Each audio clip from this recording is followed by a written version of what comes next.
you can still talk about it if you want.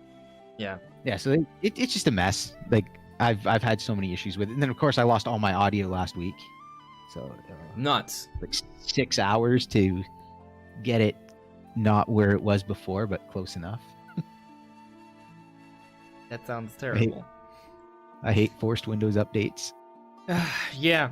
Every time one of my people, there are several pieces of software that I use to make videos and stream, and anytime any of them want to update, I'm like, so if I do this, will this delete all of my presets? Half the time it does. So I've got to change them because I've made new computer build. Swapped out my CPUs. So you have to start from scratch. Whole new build. So we're live. We are live. Yeah. Awesome. Cool. So for those watching, this is the Andres Restart podcast we do every Sunday night at 9 p.m. Eastern time. And this time we're going to be talking about Super Mario 3D All-Stars. It just came out. We're also going to be going over Monster Hunter Rise and its reveal during the partner showcase. We'll be talking a little bit about that. And we're also going to be getting into some speculation about Nintendo's 2021 plans, including a potential 4K Switch revision and going into all the signs for that as well.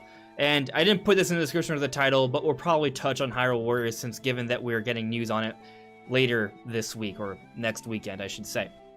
Joining us this time is Dumo from DumoPlays. His channel is linked in the description below, as well as Brandon from WhataboutNintendo, also linked in the description below, so make sure to check them out. But yes, that is the basic plan this time around. Now, before we jump into the actual discussion, though, disclaimer, and I should probably do this moving forward like forever and just make a habit of it, because random things just happen all the time, as you may have heard us sort of complaining about. So, last week, and maybe the week prior, I haven't checked, the audio may have sounded a little off, and that was basically because we finally had live streams to react to. So I use OBS, which is the same broadcasting software that I use to do the podcast. But when I do those reactions, I have to put a certain limiter to the background noise, so the audio of the videos I'm reacting to, like the partner showcases, aren't too loud. The problem with that is that setting was still there when I did the podcast. So because of that, the audio for Brandon and Monster Maze last week was a little limited. So I'm sorry about that. So moving forward, what I'm going to try and do, and just in case I accidentally missed something, I'm going to ask you guys to let me know how things sound and how things look. And if it looks good, let me know. If it looks bad, let me know. Don't be afraid to do it. I will appreciate it. That way we can fix it and the podcast won't be ruined. So yeah, there's a disclaimer. Let me know how things sound and look. But now that I'm done with all of that, how are you guys doing? It's been a long week. Yeah, it definitely has. I worked today 10 hours straight, no break. I've probably been standing for 12 hours in the last 24 hours. Probably can't feel your legs. 10 of those were straight. Yeah, no, my legs, surprisingly, I don't know if it's because they just decided to stop feeling anything. But they're not tired, even though I was standing for 10 hours, literally not sitting one time. So, yeah, tired from work, getting that money and being able to pay my rent is always nice. So, yeah, and of course, I picked up the Mario All-Stars. Played that a little bit. As I said, a lot of work, so I haven't got much, but 16 stars into Mario 64. So, played that took me probably like an hour. I remember as a kid that took me so long, and then I got back in as an adult, just playing it like, man, this game is so much easier than I remember. It's taken me like less than a minute to get get most of the stars. We're gonna jump into this Mario conversation in a little bit. I want to check with the chat, but just to sort of add to your point before we do that, it's kind of funny because it's not that I disagree with you, Brandon. For me, it's been a similar experience in general. Whenever I go back to older games as an adult, I think, man, I'm definitely way better than I used to be. But yeah, there are a few things that I remember used to do. I was able to do really well as a kid, and when I try to do it immediately as an adult, I'm like, wait, how the hell did I do that as a kid?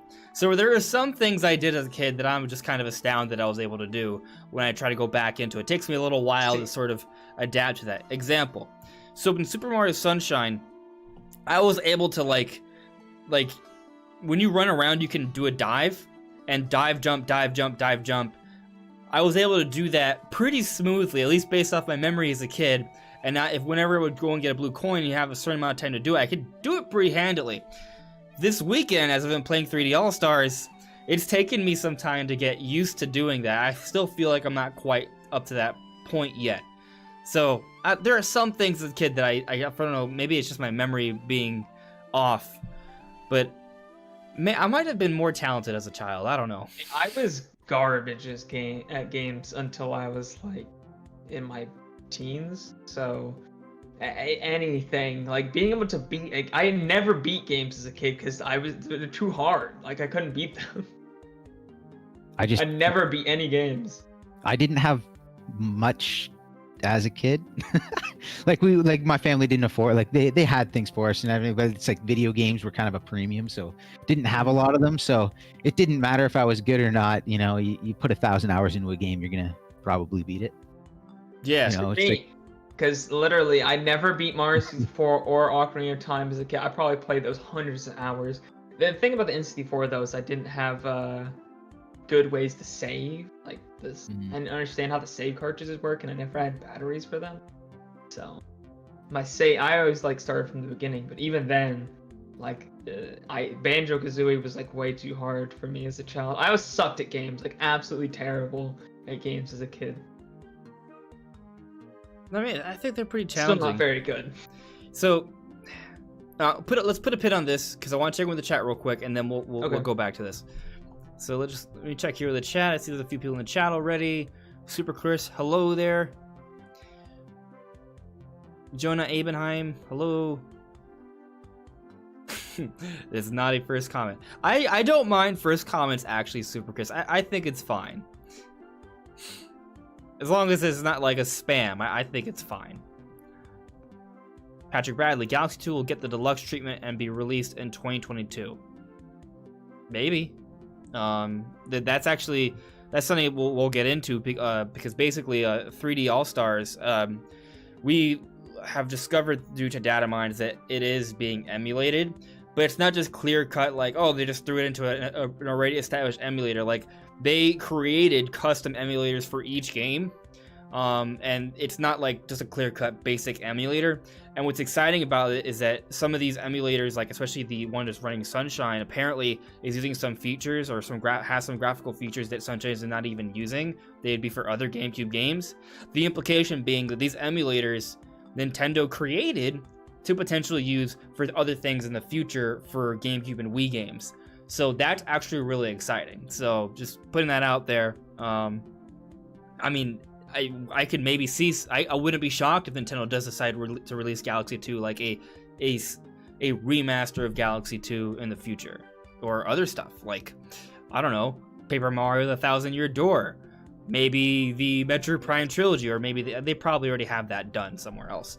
But you understand what I mean. There's a whole bunch of GameCube games and Wii games that could be remastered, and since we sort of gone like the benchmark has been set with the Galaxy remaster and the Sunshine remaster. Like, the challenges that were for both have sort of been answered in terms of how Nintendo would handle it.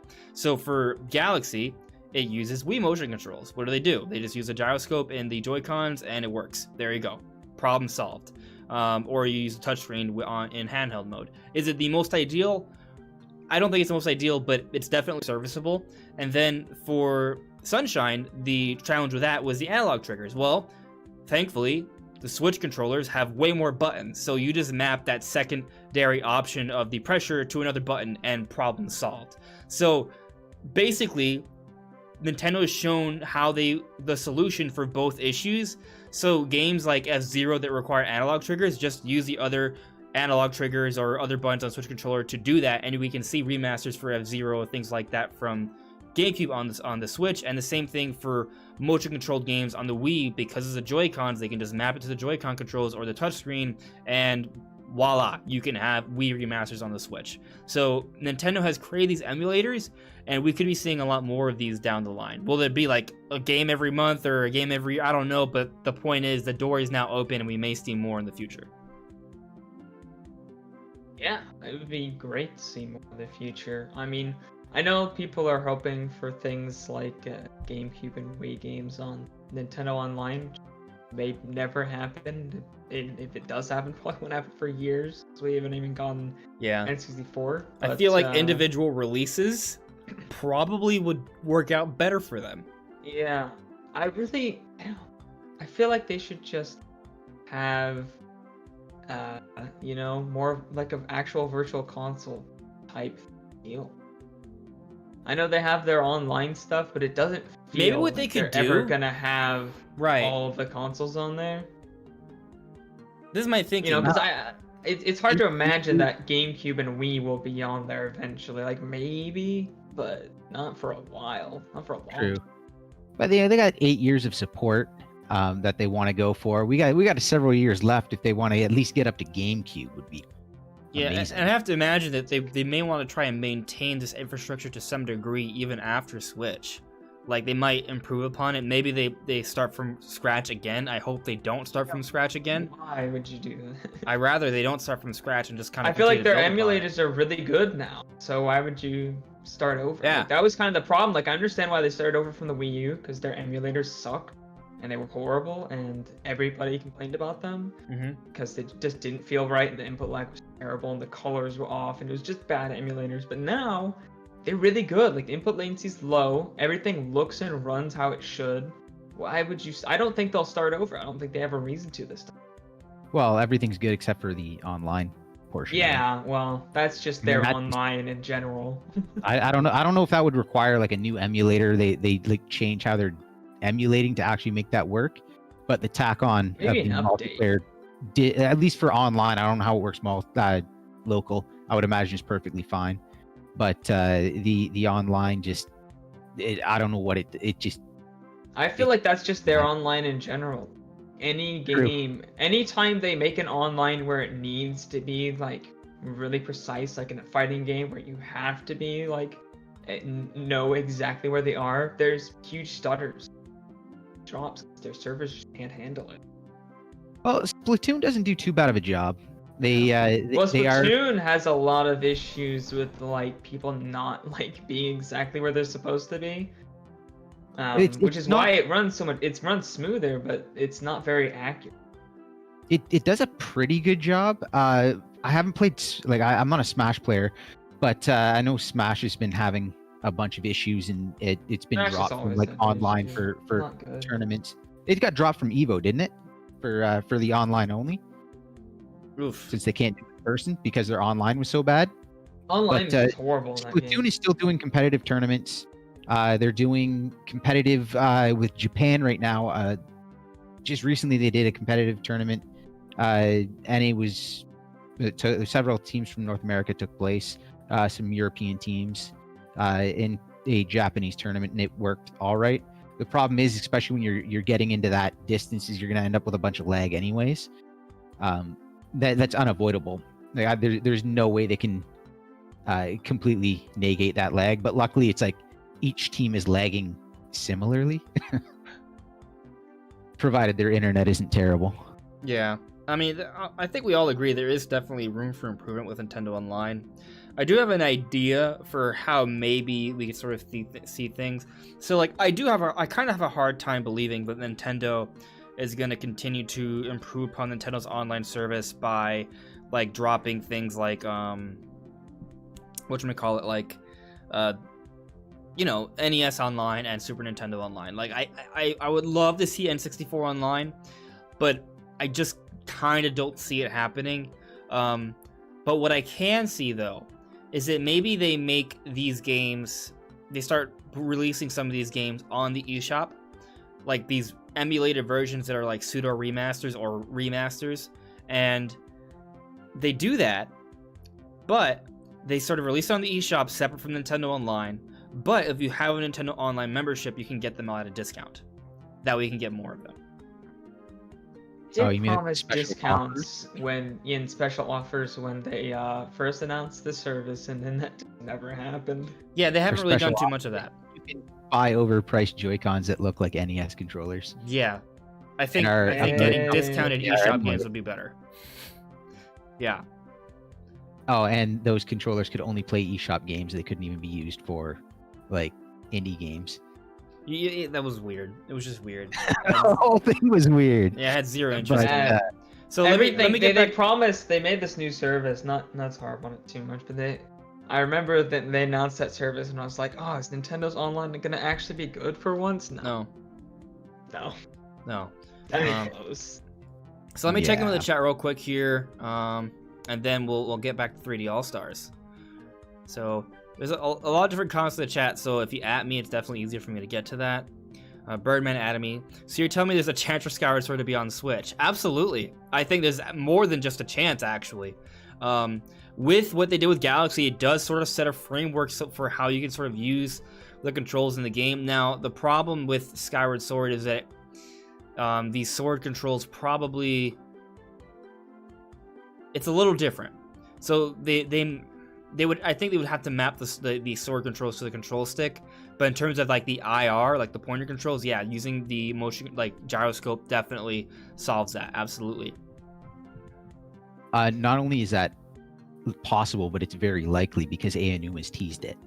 He's teased it. He's literally said Skyward Sword on Switch, right, at a Zelda concert.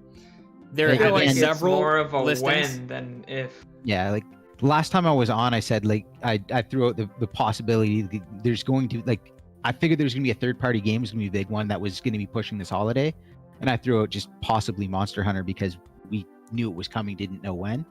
Yeah. Unlikely, but I threw it out. And then as soon as they announced a Hyrule Warriors, I was like, oh, there goes any other third-party game for carrying the. I want to say that I called the holiday. March release for Monster Hunter. And the other thing that it also canceled was Skyward Sword. I'm like, ooh, that covers both of those. But maybe Skyward like, Sword comes that out this would've been March too. Big games that I was like, oh, that there could be two big games there for the holiday. I'm like, ooh, that's down to one. Now, Hyrule Warriors looking really good, so Yeah. whatever. But It's gonna be the best Warriors Yeah, game it ever. is. And we're gonna learn more about it actually this Saturday. So that's the September 26th update. So apparently we're gonna have a 50-minute presentation talking about Hyrule Warriors: Age of Calamity. 5-0. 5-0. 5-0. 5-0. 0. Yeah. And I imagine it's basically going to be like a treehouse where we're going to get to watch gameplay of the game. They're going to talk about it while they do it. That's what I imagine. I guess we'll see. Yeah. Then it's going to happen at 10 p.m. Japan time. And I looked that up. I believe that'll be 9 a.m. Eastern time. So, Brandon, I think it'll be 8 a.m. for you. Right? You're an hour behind me. So, in the Saturday morning for us on the eastern coast of the United States. If my numbers are correct there. So yeah, that's gonna be exciting. I have to go to work in the morning, so I won't really be able to watch it, which is upsetting me to the nth degree. But Same. it's fine. It's fine. What day is it? Saturday. Saturday. Okay. Yeah, I'll be at work. I might be at work depending on whether or not results come back. I'm currently not allowed to be at work. Interesting. Well, there you go. Interesting. DE Fox added me. The first two Paper Mario games on Switch would be a dream come true. Yeah. Yes. I think with these emulators that were used for 3D All Stars, we could see more things like that. I think there's definitely room for that. So I hope for Paper Mario, just because for 1,000 Year Door to have like an HD texture pack or use the original. I don't know if the original assets are that much better, but I played that game on an emulator. Looks kind of rough. well, how do you It think has this- N64 looks? Mario 64 Oh, 3D All Stars. Horrible. Well, It does not look good. I kind of thought maybe it would be kind of like, oh, this is nostalgic, and the fact that it's low poly is, and sprite-based things and stuff like that, it's just the quality of that actual art is so low. That's my problem with it. It's not the low poly or the fact that a lot of things are sprites. It's just the texture resolution is just so low. they cleaned up It a just lot of looks things, though. awful. Like a lot of Yeah, the, they did. the It art. definitely looks better. But most of the textures, especially like the ones for like big surfaces, they left exactly the same. And those are really, really low resolution. Okay. So they look just absolutely awful. Okay. But yeah, I really wish they had made new just entirely new textures for those. because it just doesn't look good. Like even if they didn't change any of the polygon counts, which like that's fine. Like you like just make new textures because I like that kind of even that like little like thing where Mario gets too far away in 64, he like turns to even the lower polygon version of him. Yeah. Like that's nice. Like I kind of like that being in the game because it's like, oh, that's kind of neat. Yeah, it's an artifact. Right. I like it, but I don't like just how low the resolution of these textures are. They look so bad. So you don't feel like it, but let's say that was just like the general, like if they did that for other N64 games, what they did for Mario 64 as something you can get on the eShop, like do you feel like that wouldn't be good enough? Like, because I feel like it's leaps and bounds better than what they did for the Virtual Console on Wii U. Yeah, I mean, it'd be fine if you charged like $5 a game. I don't want to pay like $10, $15, $20 for these. Yeah, I want to pay like 5, maybe 10 each. That's it. I don't want to pay I any more think than 10, that. maybe 10. I feel like 10 is what they would go for. I feel like 5 is what they're actually worth. 15. Oh god, please Yeah. no. Unless you're on Nintendo Honestly, Online. I'm gonna be honest. If it's $15 a game, I'm not probably gonna buy maybe one of them, and that's it. Yeah. I don't know. I'll tell you guys this. I actually haven't played the N64 Mario 64 yet on 3D All Stars. I've been playing through Mario Galaxy and Mario Sunshine, and while N64 that's a whole other conversation to be had. I really do like Galaxy and Sunshine in 3D All Stars. I think they look great, and I feel like Sunshine looks really good. I'm playing this game, and I feel like it's almost a modern Mario game. Almost. Like, obviously, when you get up close, you can see the polygons and stuff, but, like, when you just see the game in widescreen, the vibrant colors, you see the water effects, like, it looks pretty good. It's a pretty good-looking game, and I've been having a lot of fun with it. As I've been playing through Sunshine, I have noticed that the things that people hate Sunshine for, I have been noticing those things. Like, it does feel like there's a little bit less polish in Mario Sunshine compared to other Mario games. But there's also other things about it that I really like. Like, it still has so much charm and personality, and I feel like the world in Sunshine is the most well-realized world of the different Mario games we've had, because that's what it is. Like, you have Isle Delphine to explore, and that's it. In Galaxy, you can't really explore that much. It's all linear paths. 64, well, it was limited by the N64. Odyssey's awesome, right? But save for Odyssey, Sunshine is kind of like the closest game to that in terms of being able to explore larger worlds. And I feel like it's pretty detailed, and I love the personality there. And even though the platforming may not feel as polished with certain things, overall, there's still a lot you can do with the platforming. And that's what I love about the Mario games. And I've been doing a whole bunch of stuff, and I've had a really good time with it. Played Sunshine again. I'm most likely gonna go 64 Galaxy, then Sunshine if I get around to it. Okay. I think I will like Sunshine more than I liked the first time I played, because I was playing it on emulator, and I feel like the control scheme I was using had some like input latency issues. So I'll definitely like it more. You're gonna. I think. But because I've done that before too. I had. No. Yeah, you'll I had like it some more. missions that I enjoyed, but other ones that were really, really frustrating. I feel like this game has... It's weird for me, because this game never gets amazing for me, personally. It never has, like, any amazing moments, not a single one in the entire game. But it has good moments. The problem is it has some really, really bad moments. So it has a lot of good moments where it's pretty good. It's fun, it's enjoyable, it's a nice 3D Mario game. But it never reaches those high highs, and it has some really low lows. So that's my issue with Sunshine. It's just it has some really low lows. I'll say that I think there are parts of the game, in terms of the way the levels are designed, they're not very forgiving. And I guess I can see how some people can find that frustrating. I've been seeing a lot of people like on Twitter like take different clips of Sunshine and be like, "See, this is why I hate this game." And my first thought is like, "You're trash, get good." I like games that respect my time. That's right. my biggest thing. It's like, I don't have time to waste on these games playing the same level over again because I failed one tiny part and set me all the way back to the beginning. Yeah, but Like, I don't have time for I'll that counter crap. that though by saying that pretty much every star in Sunshine takes like a couple minutes. Like it's not.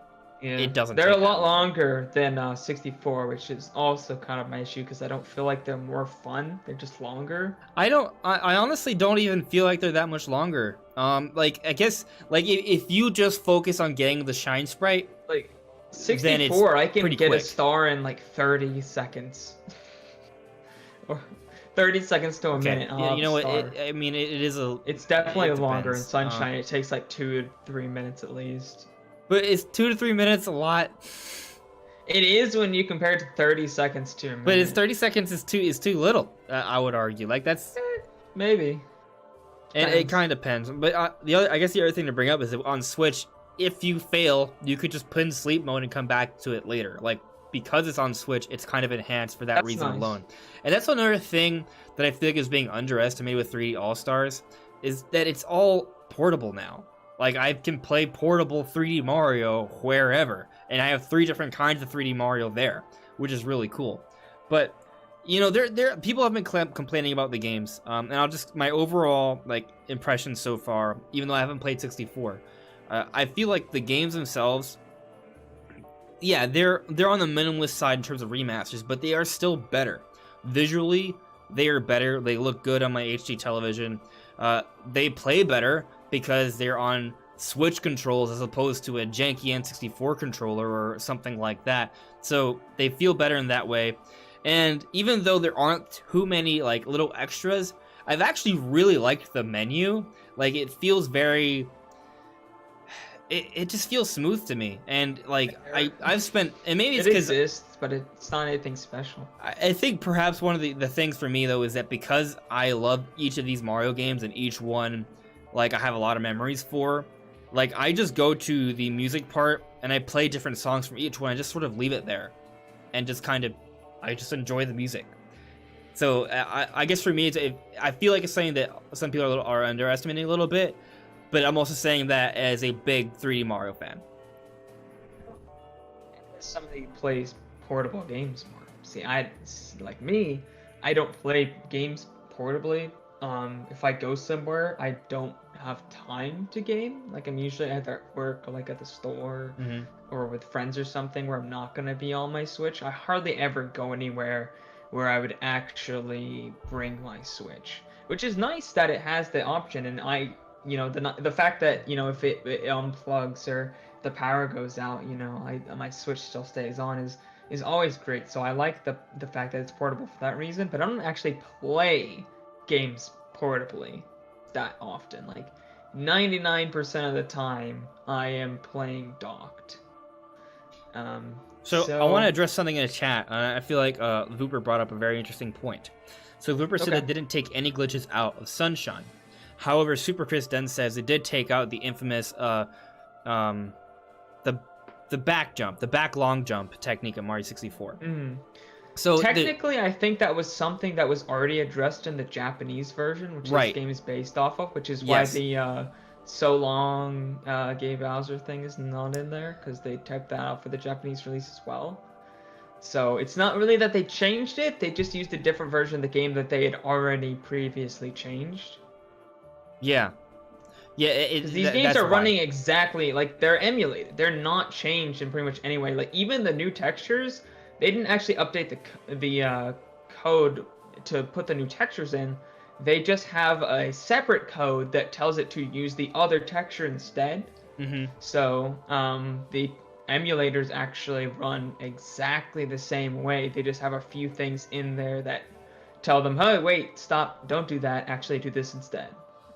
Which is quite odd, but yeah. So any glitches from the normal game, assuming the emulator works correctly, should be there exactly as they were before, because they didn't change anything. Yeah, exactly, Brandon. They didn't go into it thinking, oh, let's take out glitches. It's they just chose a version that was a more up-to-date version for Mario 64, which released in Japan a year after its original release in Japan, because there was a second version that, like you said, it changed some of the audio. They did get rid of the back long jump, but those are things that were edited back in the 90s. So it's just a version we never had in America until now, or wherever you guys are watching this from. It was a Japan only thing at the time. Yeah.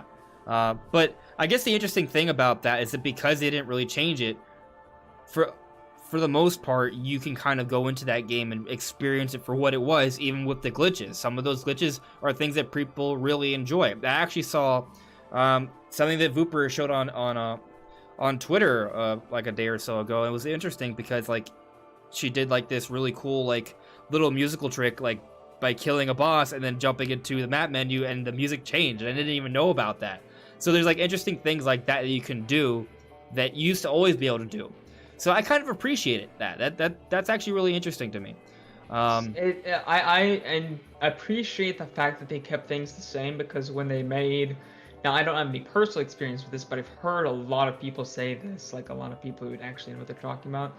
The original Mario All-Stars, not the 3D All-Stars, but the original one with the 2D games, they actually remade the games, including all the physics. So they actually control differently than they did originally. Here, that is not the case. They control exactly as they should. Yeah. With actually really, really good and low input latency. Like, I've noticed that, and people have actually, who've done tests and know the exact numbers, things like that. The game has really low latency, which was an issue on the Nintendo's previous emulators. They had really high latency, especially on the Wii U, which made the games like really hard to play. But this one actually plays really well. Like I'm able to pull off a lot of moves that would have been very difficult on, say, the Wii U emulator. Yeah, it is. It's interesting. Like, I guess, in a way, I almost I'm happy that they basically just gave us the games as they were, but with subtle enhancements.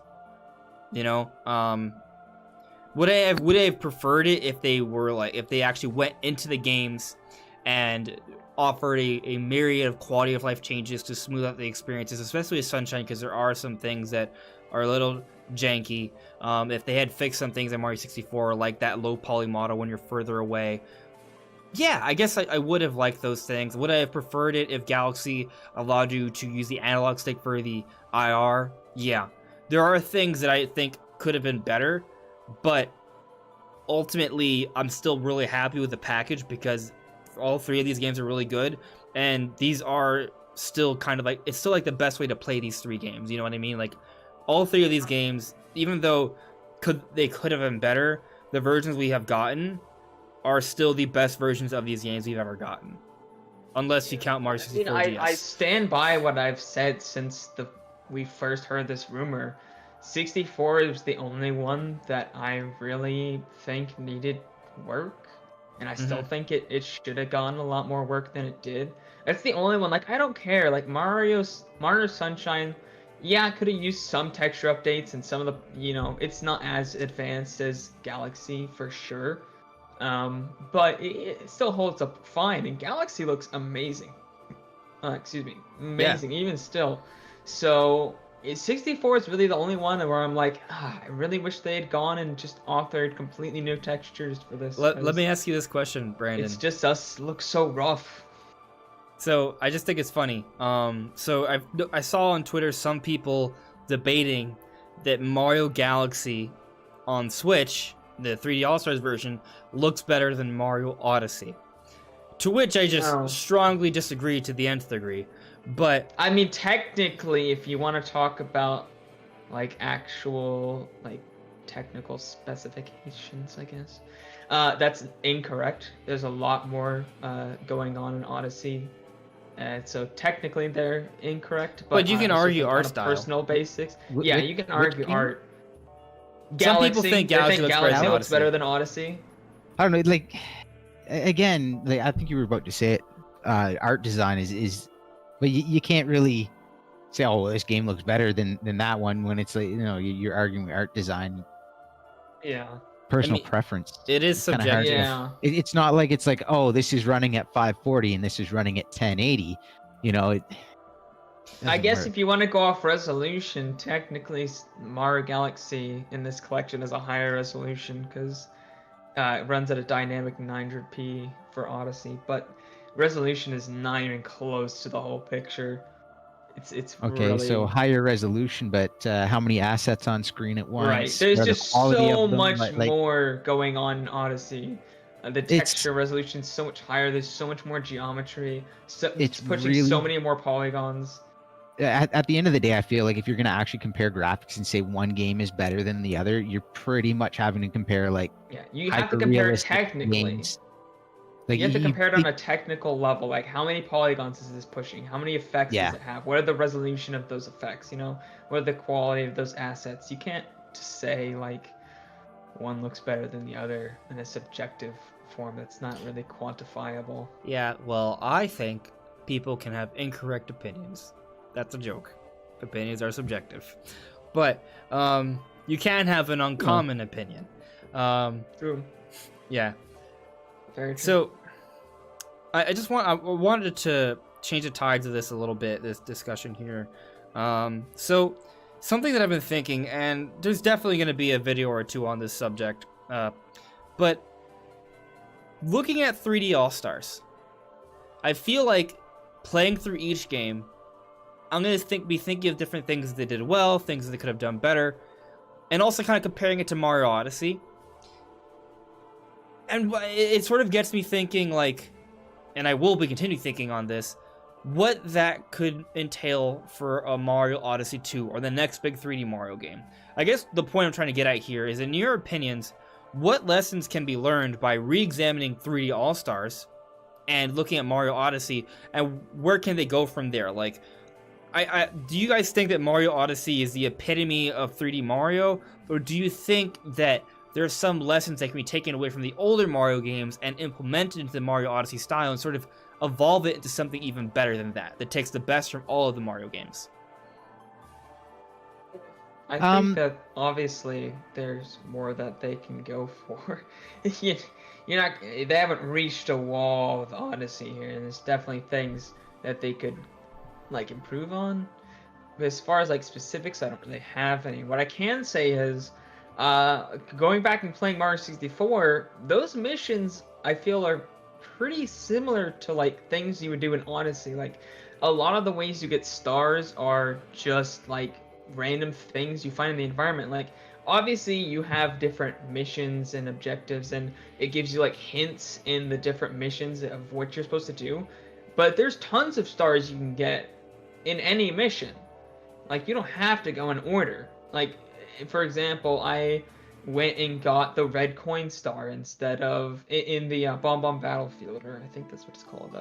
I was supposed to go to the island and get that star, but I got like 3 different stars first. I got the red coin star, I got like the normal coin star, and then I got the one where you free the chain chomp. So there's a ton of different missions that you look in the environment, you see something, you're like, oh, I can do something with this, and then you get a star for it, which is very similar to like how the moons work in Odyssey, except you don't get warped out of the mission every time.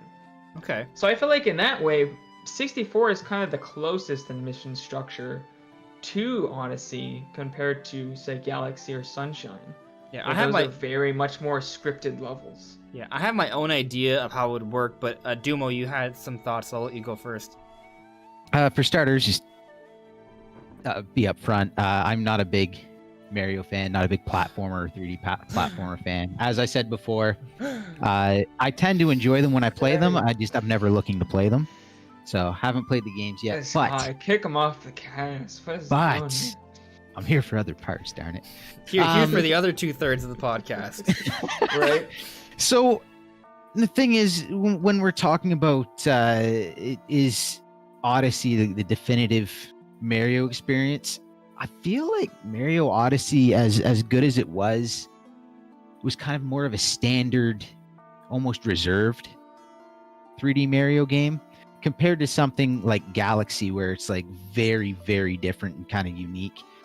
Sunshine, again, you're looking at something else. It's rather unique as far as like a mechanical standpoint goes. So those might not be the best games to go back and like recreate for them in a future title, but you can always learn something from going back and seeing what did and didn't work while you're taking when you're taking chances, you're experimenting and trying stuff that's new. And then again, like we saw, like Mario Odyssey did pull from like 2D Mario, and there's a lot there to be learned from, and they have a lot of options in the future. I feel like it's tough because like Mario Odyssey is what you want basically in a 3D Mario game, but at the same time you don't want them to just not do your Galaxy or your Sunshine. Like it's just I feel like they're very different games, but you can definitely pull different aspects from them and see what did and didn't work. And especially now going back and looking at them, it's kind of fun to see what stands the test of time. So there's always good things to look at, especially now seeing it. So like Mario 64, what did work? Like Brandon's saying, like 30 seconds to a star is for him works really, really well. You know, you're saying you want like a couple minutes to a star, and they can play around with that, have some stars that are a little longer, a little shorter. You have all sorts of different ways you can do it. So I don't know. I feel like there's a lot of things to pull from and look back on, a lot of lessons to be learned in many different directions. And let's be honest, all of it has worked. Like they've made all of it work. Right. All the games are successful and quite loved. That's why we have them back. So I think it's more of just mixing and matching what works best at the time and what they're going for in that goal for the game they're working on. Yeah. The biggest complaint I hear for Odyssey is typically that there's not enough like really hard, really long platforming challenges, which I feel like is similar to like Mario 64. Most of the levels are just like sandbox, like you move around the world like Odyssey is. And there's not like specific just pure platforming throughout the entire thing. For most of it, there's those Bowser levels before you fight him, where those are pretty much just pure platforming challenge. But most of the levels are just big open sandbox with a few platforming challenges here and there. I mean, you have your which is occasional kind of what like people complain about Odyssey. So maybe they could go in a little bit more of a Galaxy or Sunshine direction, which isn't really what I want. But some people want that, you know, like just pure platforming. So maybe sprinkle like more of that in there, not go like full ham like Galaxy did, where it was just the levels. But having some more just pure platforming challenges in there is something I definitely think would improve the experience. Now, going back a couple years to the launch, I can't remember whether it was Mario Odyssey or not, so I'm gonna hopefully you guys can remember this a little bit. But they were talking, I'm pretty sure they were talking about the Mario games and how they specifically set out with each title with a goal as to whether or not this is going to be a more difficult title or whether it's going to be a more casual title to pull in more people. And it seems to me like the Odyssey was more of the let's drag in as many people as possible, whereas like your Galaxy would probably be a little bit tougher. I don't know. Mario in general hasn't really been hard since Sunshine was probably the hardest Mario game. I just it's not even that hard. Sunshine's not really hard. It's just unforgiving. Like the individual platforming challenges aren't that hard. It's just if you fail some of them, you have to go all the way back to the beginning, so it takes a lot of time. It's not really hard. It's tedious. Is more the word I would use. None of them are really that hard. So I think that Nintendo actually has sort of come close to perfecting difficulty in Mario games. I think they did it right with Galaxy. I think they did it right with Galaxy 2. I think they did it right with 3D Land, 3D World, and Mario Odyssey. So basically, pretty much all modern 3D Mario games, they've gotten it right. And basically, the formula is it's easy at first. The beginning parts of the game are very easy, and you have options in terms of which stars you can explore and get, or moons in the case of Odyssey. But as you progress in the game, you will find rarer stars, harder to get stars or levels. And if you want to get to the deeper levels, you have to get a certain amount of stars to unlock those levels. And those levels are even harder. So for those people who want to 100% the game, get to that final secret level, these stars and levels you have to get to in the second portion, those second 60 stars, are a lot harder than those first 60 stars. So basically, if you just want to get to the ending credits, see the story, it's easy. But if you want to play the challenging levels, to go beyond that, find that secret level, you have to play through what are actually challenging levels. And I think that's actually the best way to go about it, because it allows for those who aren't into playing very hard games and just want to kind of get to the ending to experience that with minimal challenge. But if you are the kind of person like myself who wants to challenge themselves, push their platforming abilities, and find hidden secrets and get to that final secret level, that's there as well. And it's really hard, but it's fun. So I think they've found a formula that does both of that with the more recent Mario games, and I don't think they really need to change it.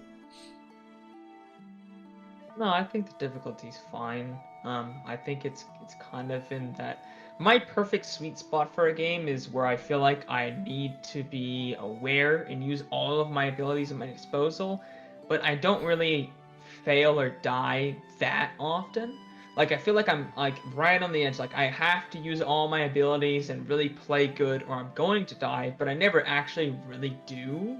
That's kind of my perfect, because I don't like replaying segments of games. I actually really hate it, especially now as an adult. When I was younger, I didn't really mind, but that was when I put like hundreds of hours into literally every single game I played. Nowadays, I'll be lucky if I break the 100-hour marker in a game. Like, it's got to be really big for me to do that. So for me, like, I want to play through the entire game. I really only want to die like maybe once or twice. I just want to get up to the point where I feel like I actually have to use all the mechanics the game is giving me. I just want it to be fun. That's the thing. If I'm using all the mechanics and it's fun, that's why I like Xenoblade's difficulty. You don't really have to grind in that game. You don't really have to grind up to get super high levels to beat the bosses and things like that. You just have to know how to play the game. You just have to play the game and play it well, and that game has a lot of depth kills to its mechanics because of the story. That game did. Yeah. That one was such a pleasant surprise for me, where I was trying to grind, and then eventually I was like, no, not grinding. I need to get to the next story, and then suddenly you're at the last boss, and you're like, you know what? I can do this. I don't know how they balanced it all, but it was perfectly so well done. So good. So well done. I think they do a great job of balancing in Xenoblade. So I want to read the super chat from Mark Jacobs here. Hey guys, Super Mario 3D All Stars is a decent port, but feels half baked and has no extras, and don't think it's worth $60, but still 3 good games. So firstly, thank you very much, Mark Jacobs. So I'll just say, for me personally, at this stage, and I haven't played through the game in its entirety yet. I have a long way to go, but I am really enjoying the game. But I'm someone who's played all 3 Mario games, and I loved each one. So for me, this is a huge nostalgia trip, and having each game on my Switch is super valuable to me. Seeing them remastered, albeit minimal remasters, is nice. Like, I appreciate the controls and the low latency. This does feel like the best way to play all 3 of these Mario games, and having them all together in one place, and on my Switch, which means I can play it both on television and portable, is super awesome. And for me, it's like the best way to play these 3 different Mario games, and I love all 3 of these games. So for me, I feel like it's valuable. All 3 of these games look better than ever. Granted, they're not remakes. You know, they still look like their original forms, just a little bit better. But that's fine with me. So I really like it. I feel like each package is, like, I guess Mario 64 is the shortest of the 3 games. So maybe you could argue that one's not worth $20, but Galaxy's a pretty long game. There's 240 some stars or something like that in that game, or 242 stars. Technically, the second half is with, I don't want to spoil it for you, but the point is, it's a long game. And Sunshine, I think I've never 100%ed Sunshine. It's gonna be my first chance to 100% it. I've 100%ed all of the 3D Mario games, so I'm finally gonna do it with Sunshine here. But point is, I feel like both Galaxy and Sunshine are definitely worth like a $20 value, perhaps a little bit more. So even if 64 isn't worth that $20 value, which it may, I haven't really played it yet, so I can't say for sure. I feel like ultimately together as a 3-game compilation, it's worth the price for me, because I love all 3 different games. And I'll also say that if you haven't played a 3D Mario game before, or you're missing one or two of these, that ups the value of these games, because all three games are really good, and it's fun. You're going to have a good time with it. And I think these games are actually very replayable. So even if you have played them before, especially if it's been like 5 or 10 years, you're going to have a good time playing it, especially if you have like a nostalgia and fond memories of the game. So for me, it's worth the value. 64 and Galaxy, I'm definitely excited to play. I think Galaxy will probably be what I enjoy more because it's a more modern game and has less flaws. But Mario 64 is with the nostalgia side. Not that I don't have nostalgia for Galaxy. I was probably like 10 when I started playing that, so I still have, I was still a kid, so I still have nostalgia for that. But 64 is with like the first game I ever played. I played that, from like 2 years old on to like 8 years old. I played that for years and years and years. So for me, Sunshine, though, I just don't have any nostalgia for it. I don't really find the game that well. So it's like 1/3 of the package isn't. I don't even care about it. So for me, and just the fact that there's not a lot of work put into it. I feel like this would have been a better at like a $40 or $50 price point. And I definitely think if you just consider the amount of work they put into it, this game, it really should have been $40. I think. Personally, and I know there's a lot of people agree with me, but I know there's a lot of people that agree with you, and I probably would have not have bought it if I couldn't have resold it. I bought it physically, and I would not have bought this. That's gonna pay for your rent someday. I would not have bought this. That looks so beautiful, though. I kind of regret not getting the physical version. It does. Maybe I'll still buy a physical version. But I would not have bought this if I did not get it physical. I will say that 100%. Not exaggerating. I would not have bought it if I could not resell it because I didn't think it was worth $60. Andres, you said you wanted to buy it physical. I know a guy who's looking to sell one. Hey, you can buy mine. I'll pay $60 for it. Sure. I'll take it. I'll finish the game and I'll mail it to you. All right. I don't know. It's one of those things where it's like I agree. It probably should have been a cheaper game, but at the same time, it's not like I feel cheated. Dude, this game's gonna sell price over is 10 million by copies. the market, and the market is completely fine with paying 60 for this. Yeah. So, and again, it's limited. So the people that want it are gonna run out and spend 60 on it, and they're gonna be fine with it. And the people that don't want to be like, well, whatever, it's limited, it's gone. I don't care.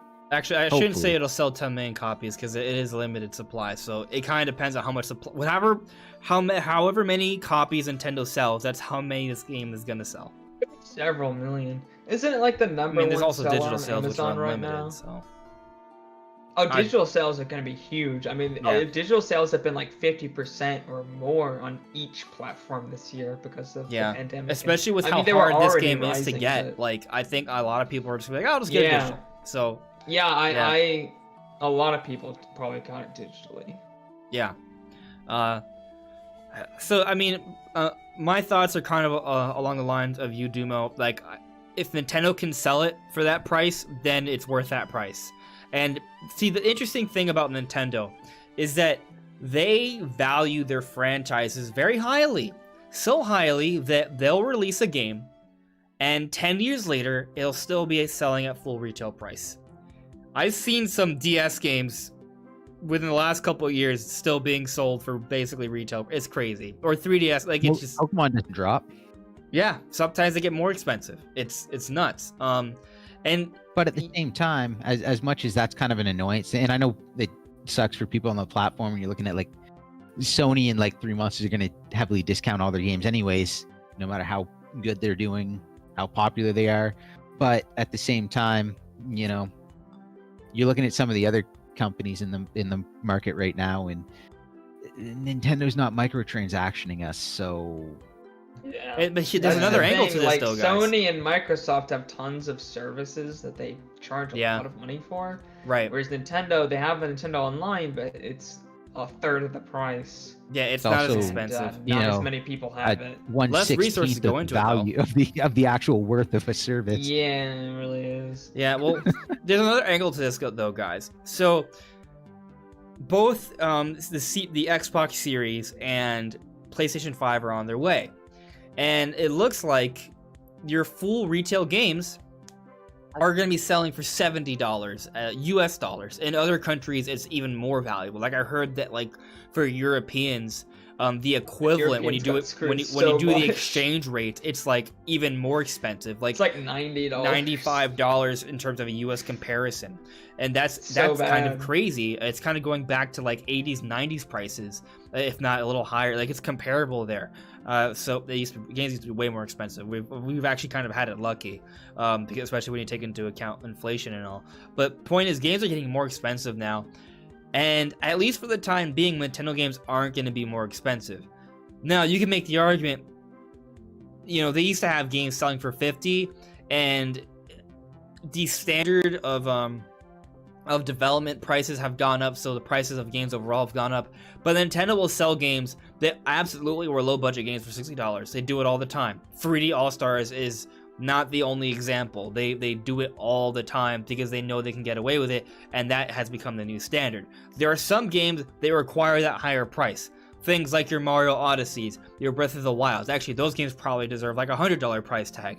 So maybe it's kind of like it goes both ways, though. You know what I mean? Like, you have games that didn't cost Nintendo that much to make that they sell for $60, but then you have other games that Nintendo spent millions of dollars on, and they still sell it for $60 as well. You know what I mean? Like Breath of the Wild, you can easily spend $100 on. I mean, yeah, they still made a lot of money on it. The amount they sell on those big games, like they don't put the time into games if they're not going to sell, which is why you don't see things like F-Zero anymore, because they don't know if it's going to sell. Like they don't put time into things unless they know it's going to get sales. I wouldn't say it's like entirely you can tell, like true. the things that people are not excited for are not things they have a lot of people on. I mean, I'm not saying they aren't careful, but they do. I feel like they do experiment sometimes.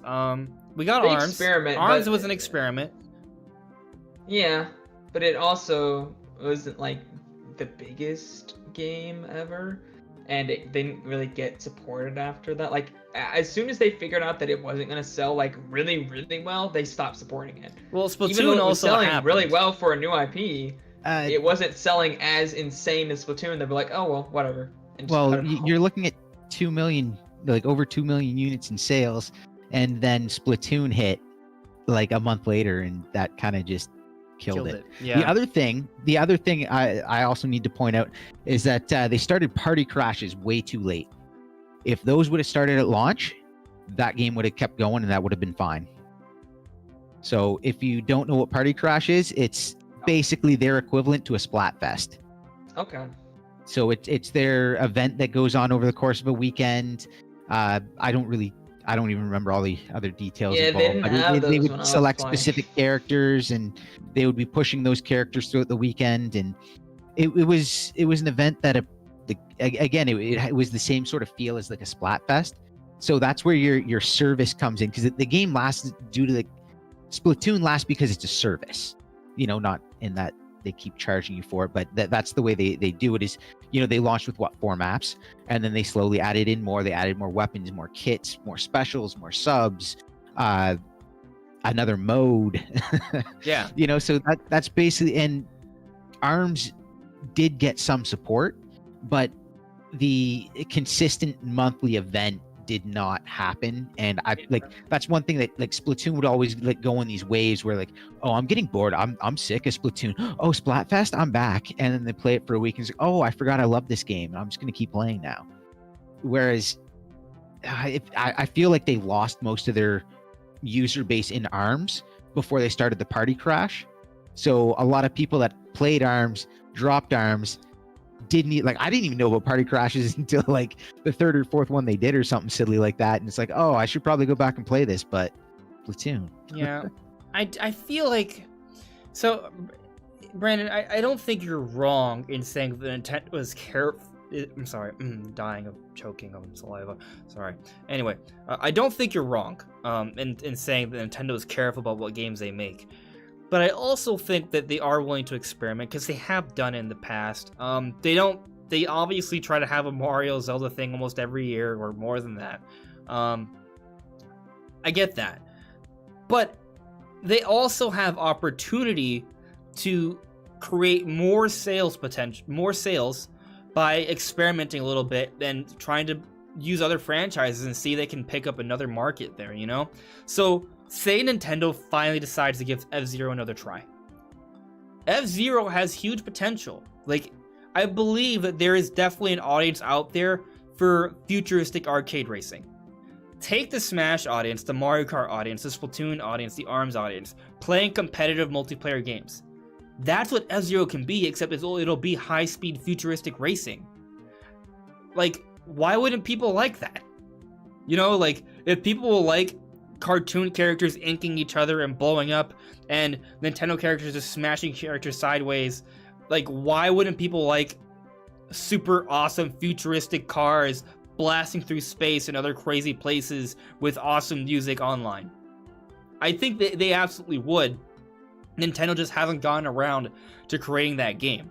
Like, they haven't created an online F-Zero yet. And maybe one of the reasons they haven't done that is because they are worried that they wouldn't be able to do that well. Because it would be 30 racers online, gotta be 60 frames per second, the visuals have to be breathtaking because it's F-Zero. Like, so maybe that's a challenge for them, considering their online infrastructure. But whenever they find a way to do that right, I think there's huge potential there, especially now with the Switch. Everything sells well. If it's a Nintendo game, it's gonna do well. If it's a good game, it's gonna do well. It's just kind of that simple, you know? Now, will it be a 10 million seller? That's up for debate, but if it's a big online multiplayer game, and if they do treat it right, and they do have like big online events early on, and they put it kind of come out at the right time, it can do really well. Like, even ARMS did okay, but Dumo, as you said, like, they could have perhaps pushed it a little bit better.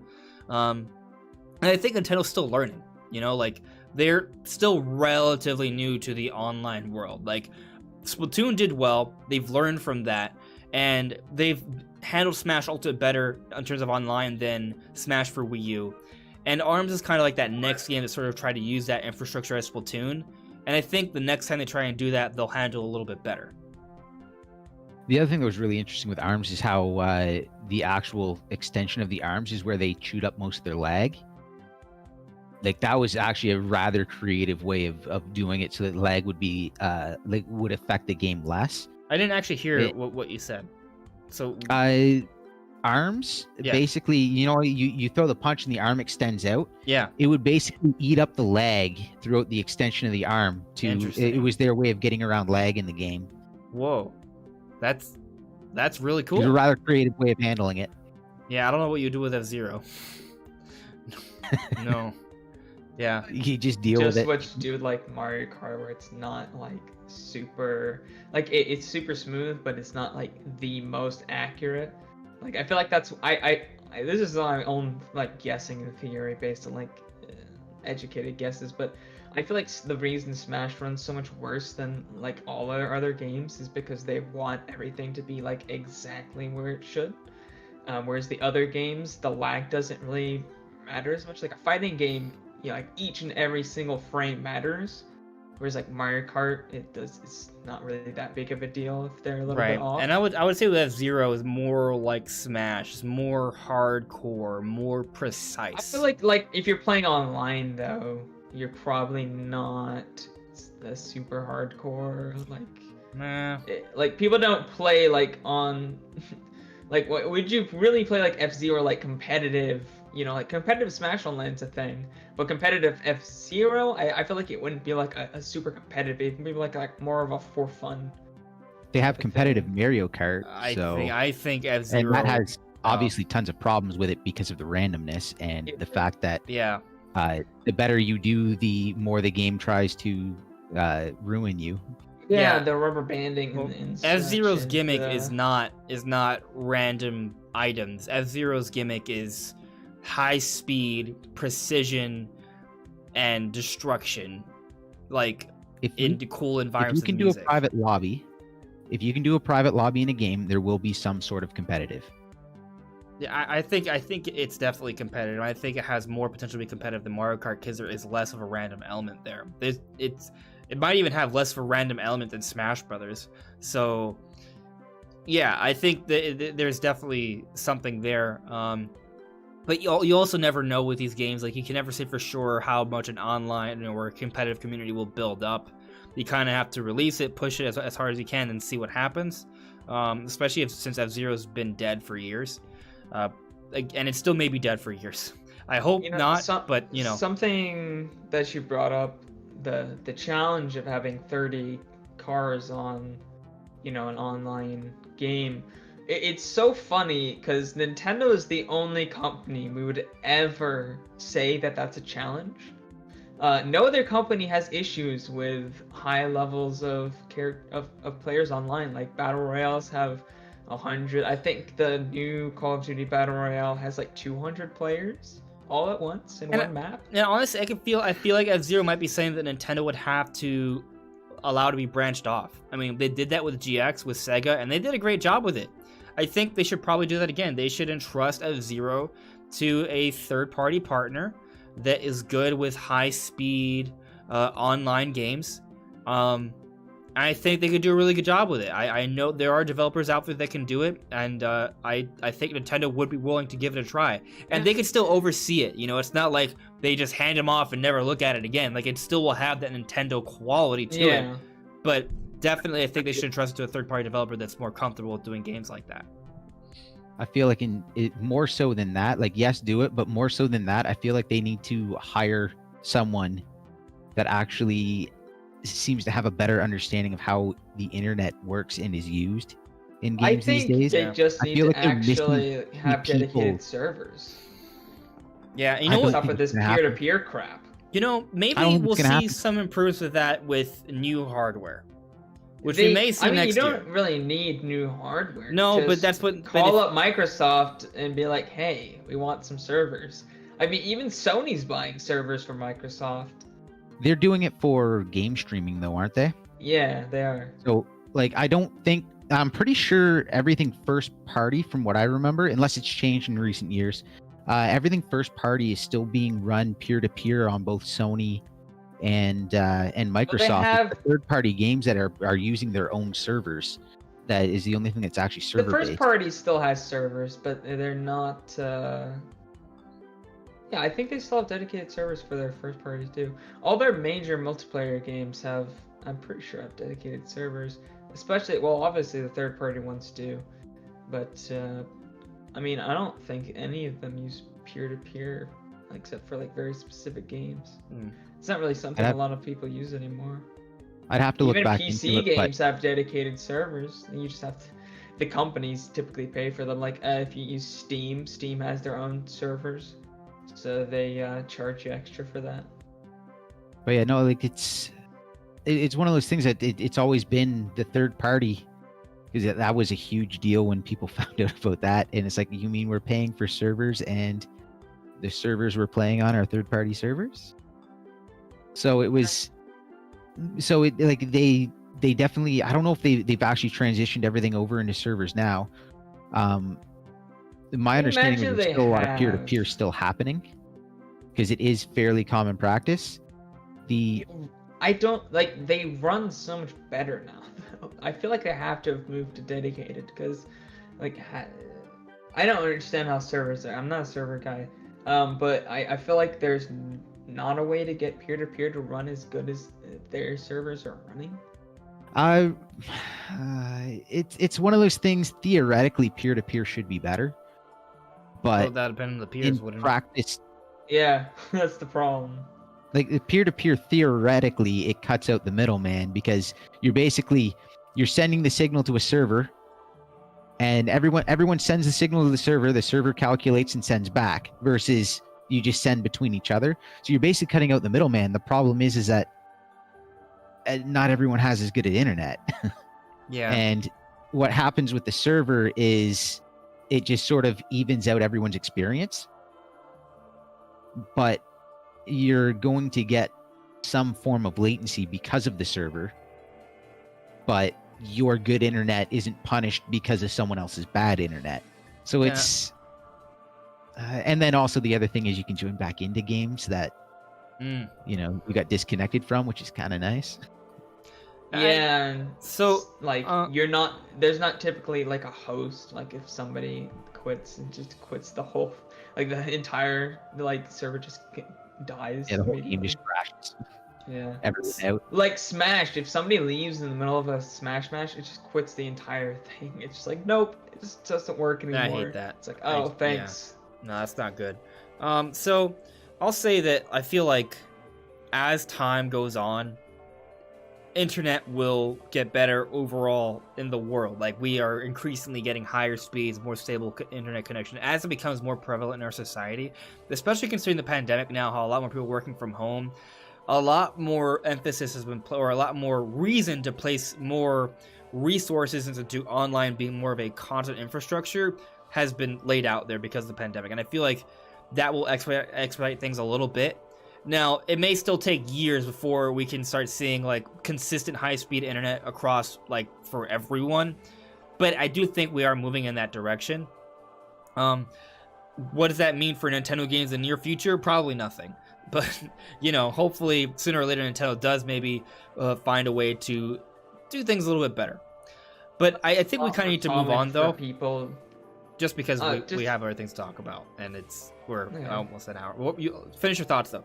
Yeah, just to finish my thought, but I feel like it's more common for people to have like above 100 like megabits per second internet connection, at least for download. Whereas just even a few years ago, like 50 down was pretty common.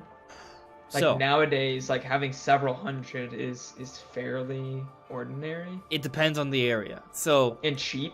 It depends on the area. Country. So like that's true. I'm not gonna give my specific details because internet, but right now I am in Pennsylvania, and I am not in a big city, so I have good internet, solid internet for what I do. It's fine. I have over 300 megabits per second.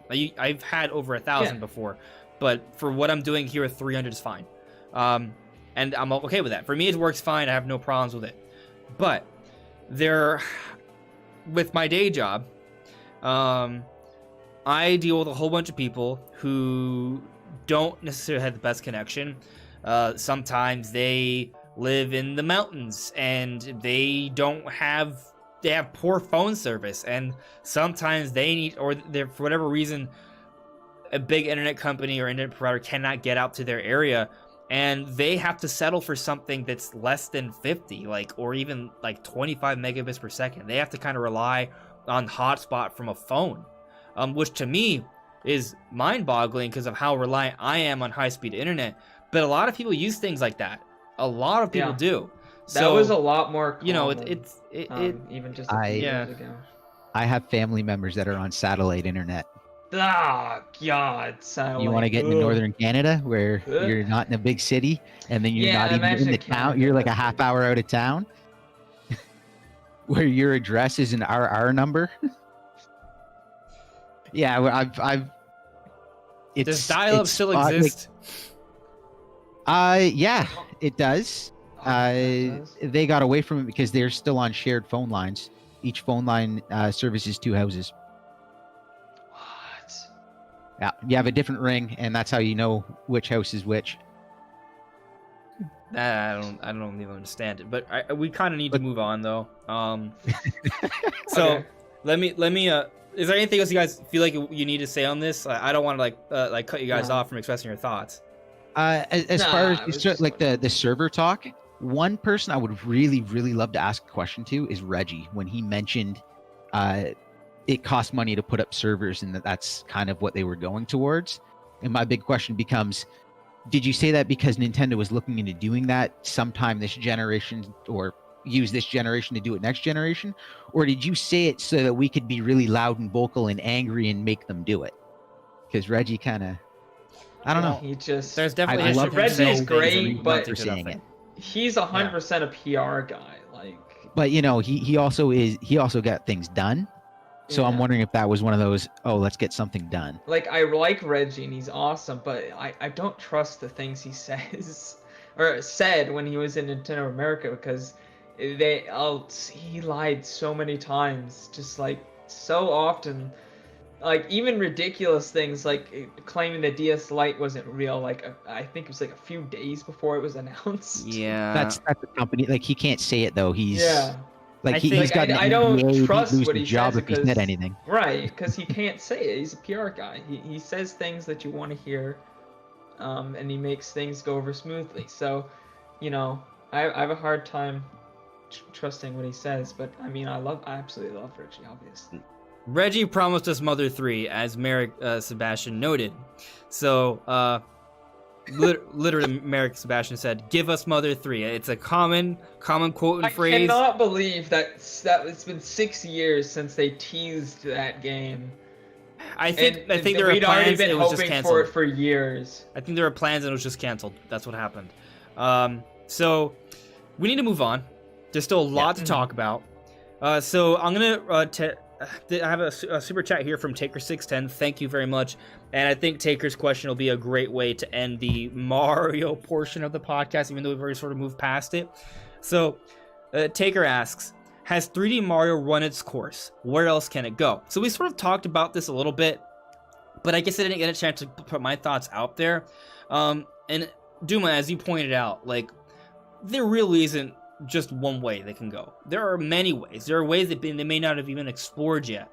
But for me, playing through Sunshine and Galaxy right now, and also taking into consideration what they did with Odyssey already takes cues and elements from 64, from Sunshine, from Galaxy, from 3D Land, 3D World, and even the 2D Mario games. But I do feel like maybe there's a better balance they can strike, because I have noticed that with Odyssey, my initial run through the game from beginning to end, all 900 moons, I 100%ed it. It's amazing, but it doesn't feel as replayable to me. Now, I wonder if that's because it's just age and it needs to age a little bit more, or if it's simply the style of game that it is. So I wonder if there's a better way they could have gone about doing it, if they could make it feel a little bit more like the previous games, because the previous games to me feel far more replayable. And I'm not sure if that's just age or if it's the layout of the game. But I think the reason for that is because it's a game that has a different focus. It's like Breath of the Wild. If you think about replaying Breath of the Wild, it's really all about the first experience. It's about exploring. It's about this world that you know nothing about, and you're just trying to figure out where things are and find things. And it's like trying to you're doing something, you're exploring a place you've already explored before. It's not going to be as much fun. Just inherently it can't be, because that first experience is everything.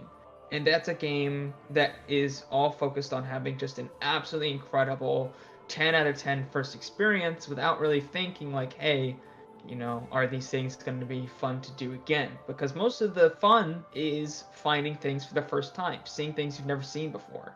That's the biggest draw for those games, which is why they're not as replayable. Whereas like Mario 64 is about having fun with those missions. It's not necessarily about the pure exploration. Like, there's some things to find, but that's not really the focus. I think it's a good point. And I'll also say that with Odyssey, they did add the Luigi Bloom world, which has added to the replayability of the game, because that's now no longer about exploration. It's about finding things that change based off players and pushing your level of movement and platforming and speed in the different worlds. So there is replayability with it with that mode, but otherwise the main part of the game, it's like you said, Brandon, it's more about exploration. So I guess my take that I want to sort of put in there is that as I'm playing through Sunshine and getting the blue coins and going through the different worlds, what I've noticed is that it's very similar to Odyssey. It's just sort of done slightly differently. So the blue coins are basically moons. And then you have the big shine sprite you get for each level, and each level in one particular world, it builds a story. Every time something changes in that world, there's a story being told level by level. And you can still collect the same blue coins throughout the map each time. It doesn't matter. And they sort of did that with Odyssey, but they made the blue coins and the moons, or the shine sprites, the same. Everything is just moons. So I guess I would have preferred it if they had it separated. And there's some separation to an extent with the grand moons where they're like count as 3 moons, but they're kind of rare. Like, it's not like it's not like you get one every level, like it's like one per world and that's pretty much it, or a couple, you know what I mean?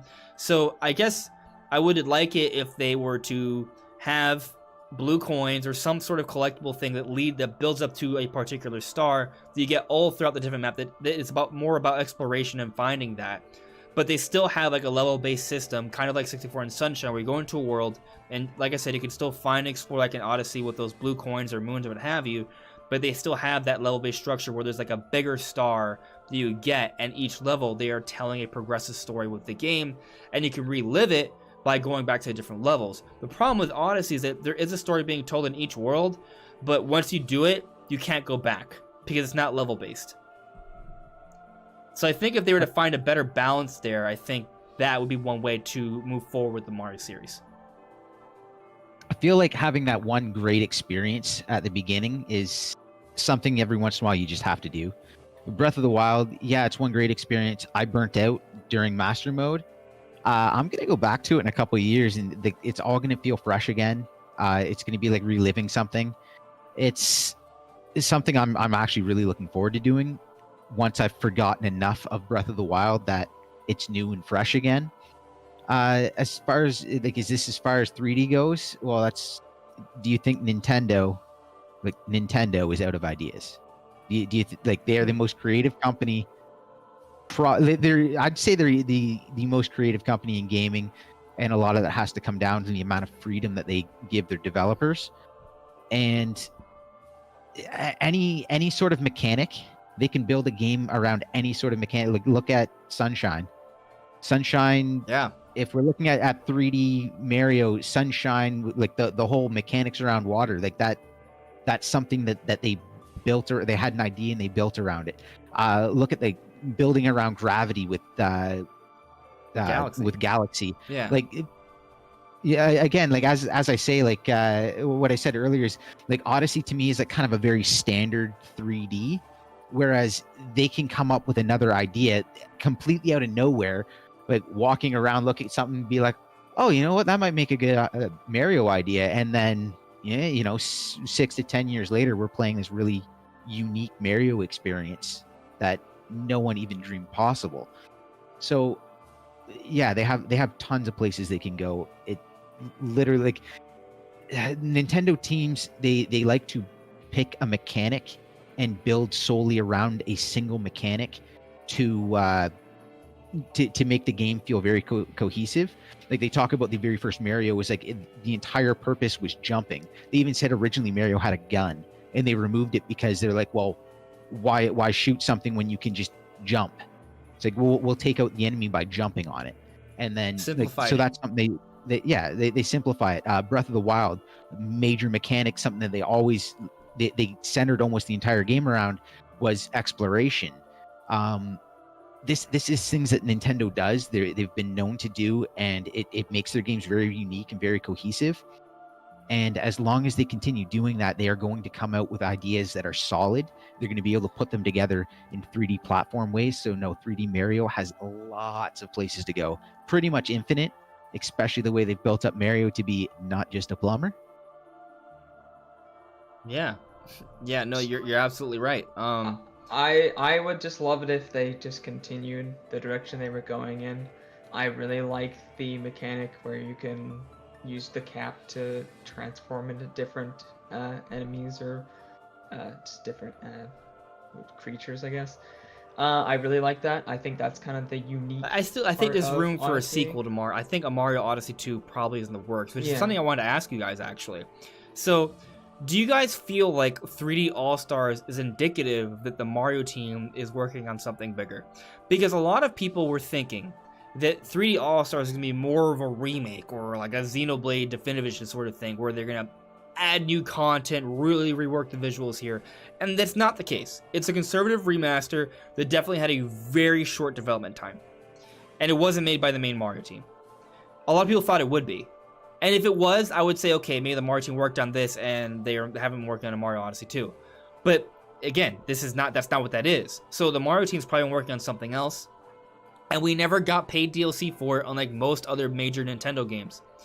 So do you feel like Mario Odyssey 2 is in the works, especially to like what you said, Brandon? There's still a lot more they can do with Cappy. So do you guys feel like that might be in the cards for this Switch generation? I think it probably is. I wouldn't be surprised if we saw it next year, to be honest. Yeah, even if the Mario team worked on the ports. Like again, they're quick enough.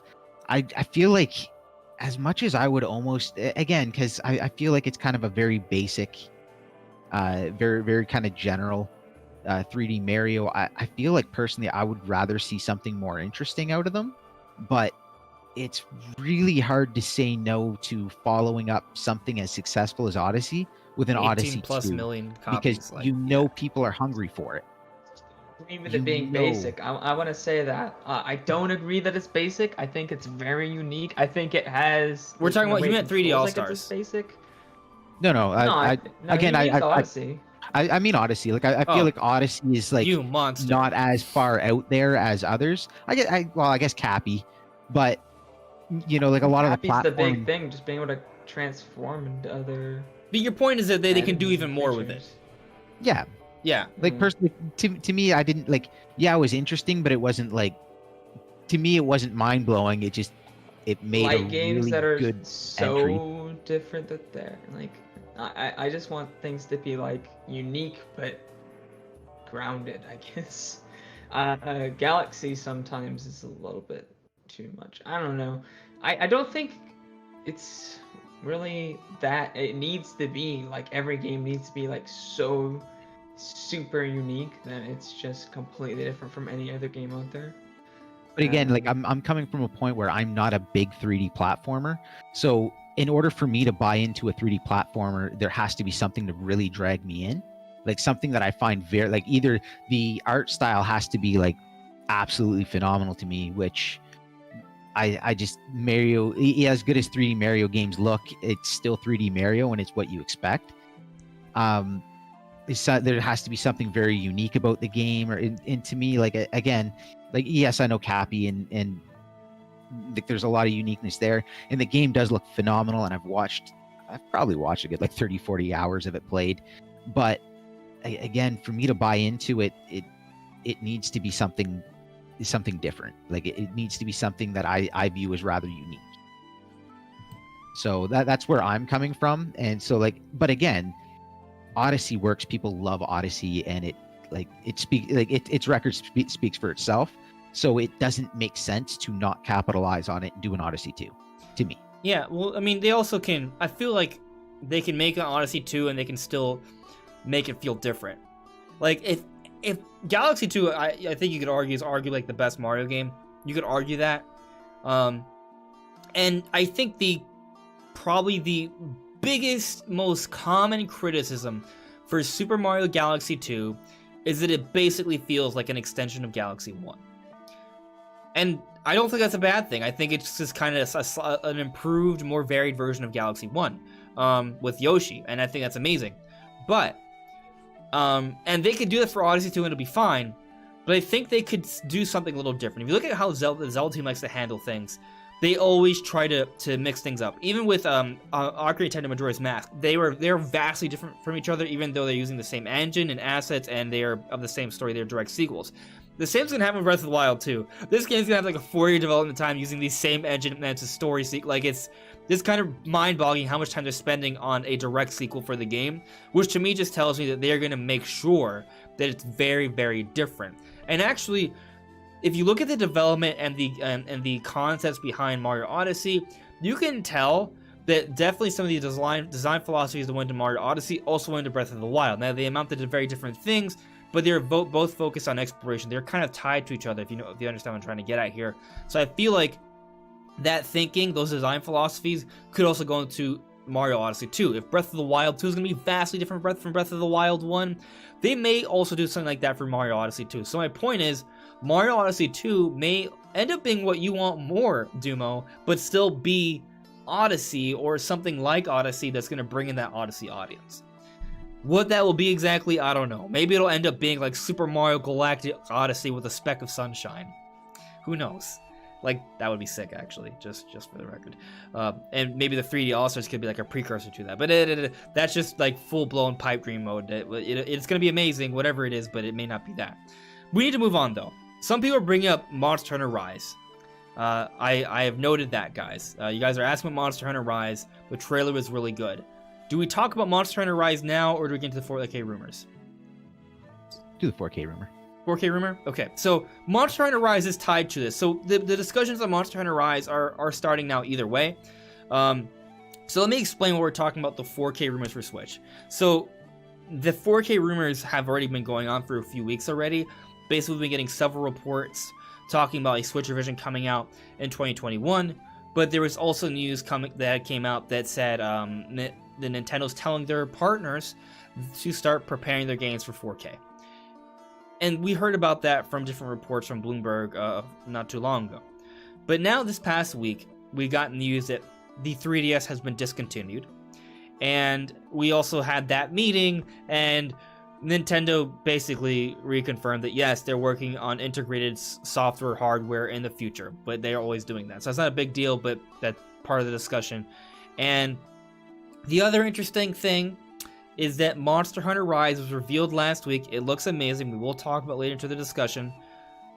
But that game's coming out at a very interesting time. It's coming out March 26th, 2021. So Nintendo's already starting to talk about games for 2021 now. Several announcements for 2021. Monster Hunter Stories is coming out summer 2021. They already confirmed Shin Megami Tensei 5 and the 3 remastered for 2021. We know Breath of the Wild 2 is probably coming out 2021. It seems like Ready Default 2 and Doom have been delayed to 2021. You get my point. A lot of games are coming out in 2021, it seems. Even 3D World Deluxe with Bowser's Fury has been confirmed for 2021 in that February time slot. So you have February 3D World and then March to end the fiscal year with Monster Hunter Rise. A huge game. Monster Hunter is probably going to end up being the best-selling third-party game on the Switch. Do you guys disagree with that? Yeah, No. it'd definitely be one of them. No, not one of them. It's Yeah. going to be the... Probably the best. Yeah. Yeah, The- I honestly, yeah, probably. It's going to easily be the best-selling one in Japan. Oh Yeah, yeah, for usually. sure in Japan. And I would, 100%. after the success of World and how active Generations Ultimate has been, and how much it's been on sale, and how many people have been checking that game out, it's hard to think that Rise won't be massive.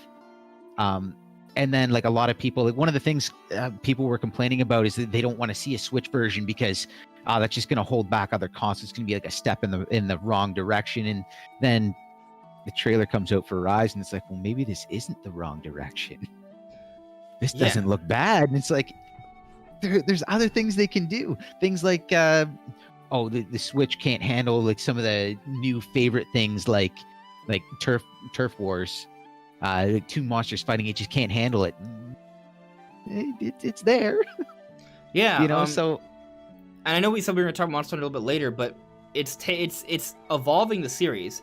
They confirmed that I don't know if it's fully open world, but it doesn't look like they have the segmented areas anymore. There's no Just segmented areas. it's just an open giant open, at least open world, right? For like, or like kind of like Mario Odyssey at least, where you have an entire environment to explore and there's no loading screens in between anymore.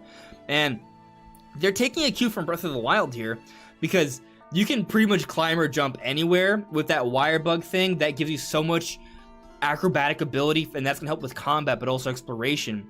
So maybe because if you do away with the loading screens, instead the terrain itself will be like that barrier that they may need.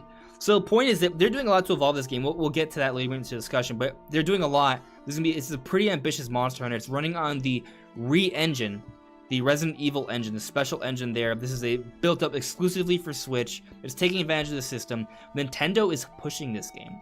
Not only was this partner showcase the first one that was announced a day in advance and live streamed, which did tell me that they were going to reveal Monster Hunter during this presentation. We talked about that before it happened.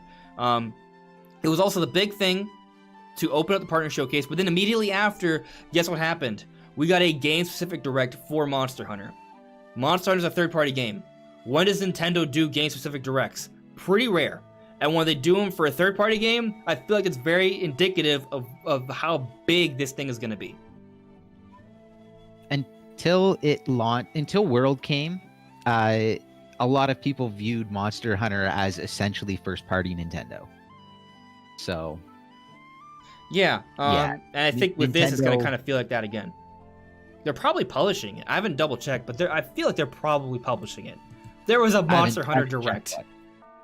I mean, there's two things about that. Is there was the rumors where people were saying that the Monster Hunter team did not like the idea of leaving Nintendo out, and that's why they were building the game. The other one is that Nintendo's like, oh my god, this is doing really well, like just here's some money, get it done immediately. Like, let's get this going. We need the best we can. So I don't know how it would have worked out. I could see either way. But I will say typically Monster Hunter gets their Western localization done by Nintendo. I can't see publishing information with a Google search, so it's hard for me to say for sure. I feel like Monster Hunter previously was a game that was very, very big in Japan and like decent in the West. It's but always with been World. niche. It was like really, really big in Japan, but also really, really big everywhere else. It wasn't actually that big in Japan though. That's the thing with World. It doesn't even hold like World and Iceborne, I believe, has sold 15 million. It's their best selling. It's Capcom's best selling game ever. It's not even the best selling Monster Hunter in Japan. Wow. It is very different from what I don't know a lot about Monster Hunter. Okay, but I so hear according to it's very Nintendo.com, different. Capcom's still publishing Monster Hunter Rise, but they're obviously working together very closely on this project. Oh, why wouldn't Nintendo? Yeah, and they're definitely helping to market this. Absolutely. Also, just like to point out, this was what, one day after Sony's event? Yeah. Yeah. What? It was very close to Sony's event. They What is- like to do these weird reactionary announcements. But again, and wasn't Microsoft until they got outed and had to do their announcement early of their Series S, was also supposed to go very soon after after Sony. So okay, so just on that note, because it's kind of hilarious, what is the one and only thing Nintendo could really say that would actually get people that look at, like, are really interested in Sony to turn their head and actually look at Nintendo? I would argue Monster Hunter, because that is currently something that is massive for Sony, and it's something that Sony spent a lot of money on to get a good solid footing in Japan. And This as they could go, be the nail in the and it's like, coffin oh, in Japan. Huh? This could be the nail in the coffin for the Japan market. Like, Nintendo could just Oh. completely steal it away with this. they were stealing it away anyways, but Sony has plenty for Japan. I wouldn't worry about them. Yeah, in Japan. they're not going to do poorly. Company issues, yeah. But Including, I would almost guarantee that yet again they are going to be console exclusive Monster Hunter 6 in Japan, with PC being allowed to be done as well in Japan. They're going to push it right away from. Well, Nintendo the system won't be able to run it, and they'll probably push Microsoft out of it, and PC they don't care about because there's just not enough of them in Japan, which is as good as saying that they are an exclusive Japanese game. It's something they spend a lot of money on to get the Japanese crowd to buy in. It's a way to kind of get in as strongly as they can, with Nintendo being as strong as they are in the handheld market.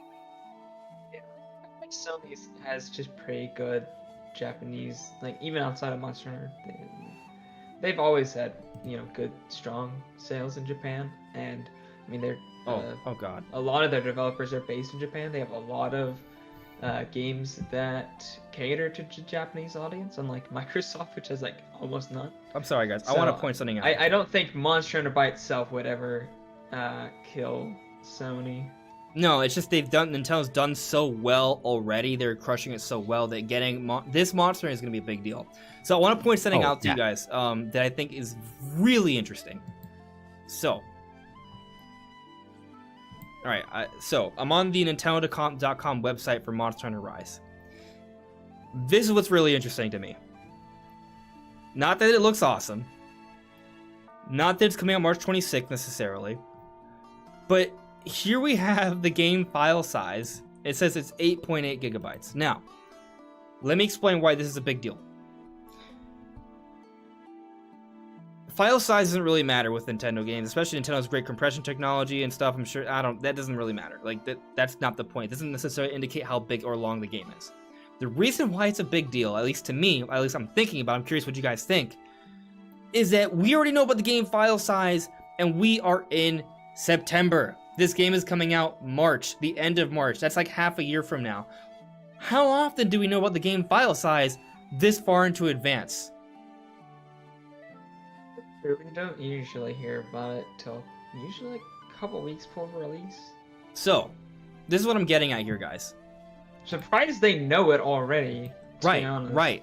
What to me that's suggesting, and I could be totally wrong. This is full blown hype speculation mode here, but that they are saving this game for that time. They're not just pushing it out then because that's when it's ready. They're saving the game for that specific time because they want it out then. If they already, you know what I mean? Like if they're already putting out an official listing for the game file size, wouldn't that suggest that the game is pretty much done? You know what I mean? Like don't you guys think that's a little strange that they already put that out there? Now maybe that's an error or something.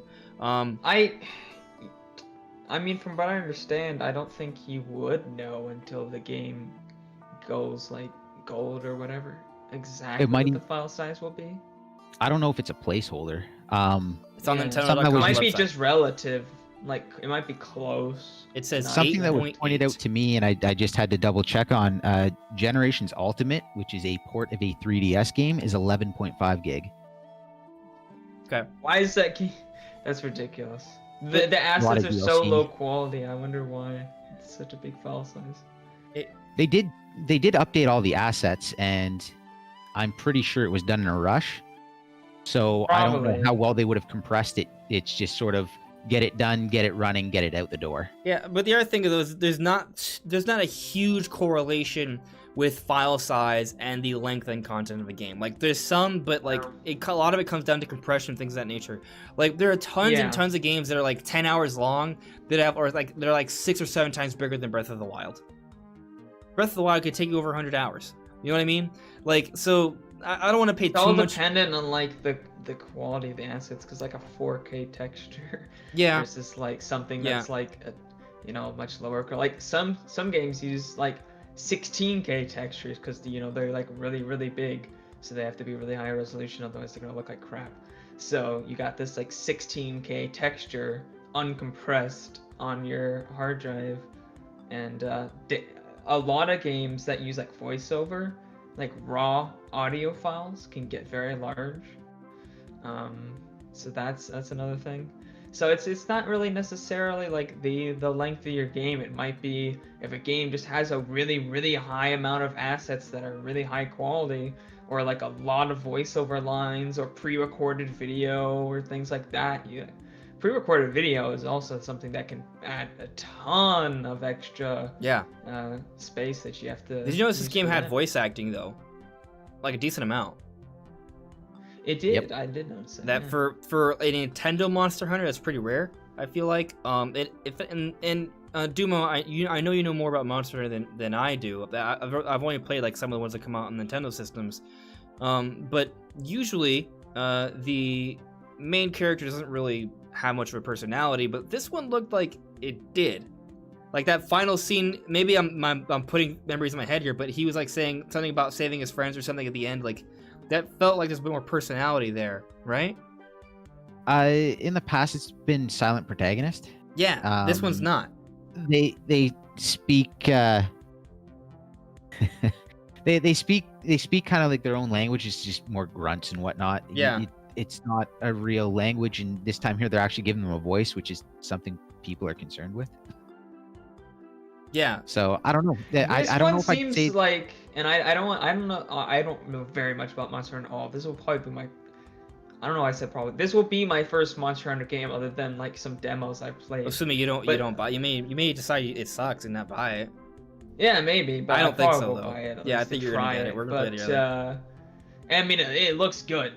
So it looks like it's gonna be a game I'm gonna enjoy. But it looked like it had more of a story focus than it had like actual cutscenes and like story. This is not to confuse it with Monster Hunter stories. I haven't seen it in other Monster Hunter games. Like I don't. Yeah. Is that a thing in the other Monster Hunter games? There is, but it doesn't seem. It's not like there's not really like too many like dialogue cutscenes. At least from the ones I've played on Nintendo systems.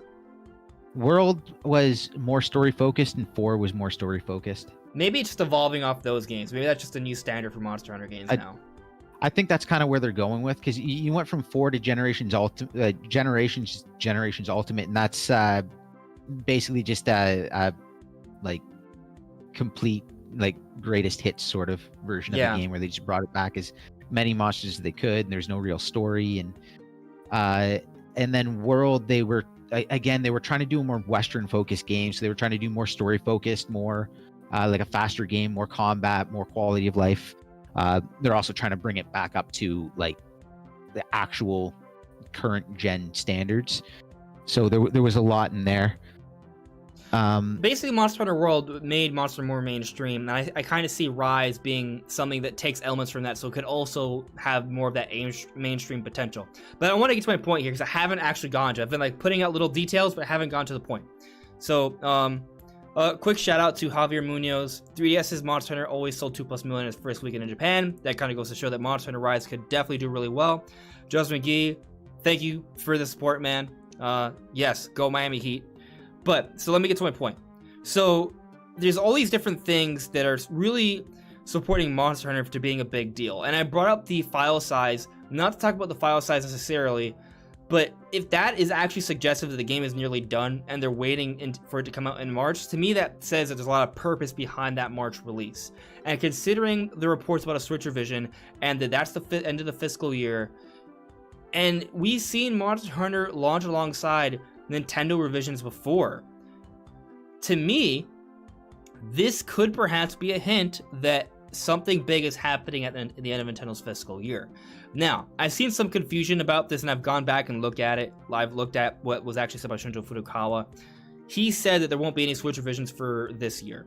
Now, this year isn't specifically this fiscal year or 2020, so that's up for debate. But he said this year, at least from the translation. He didn't say this fiscal year.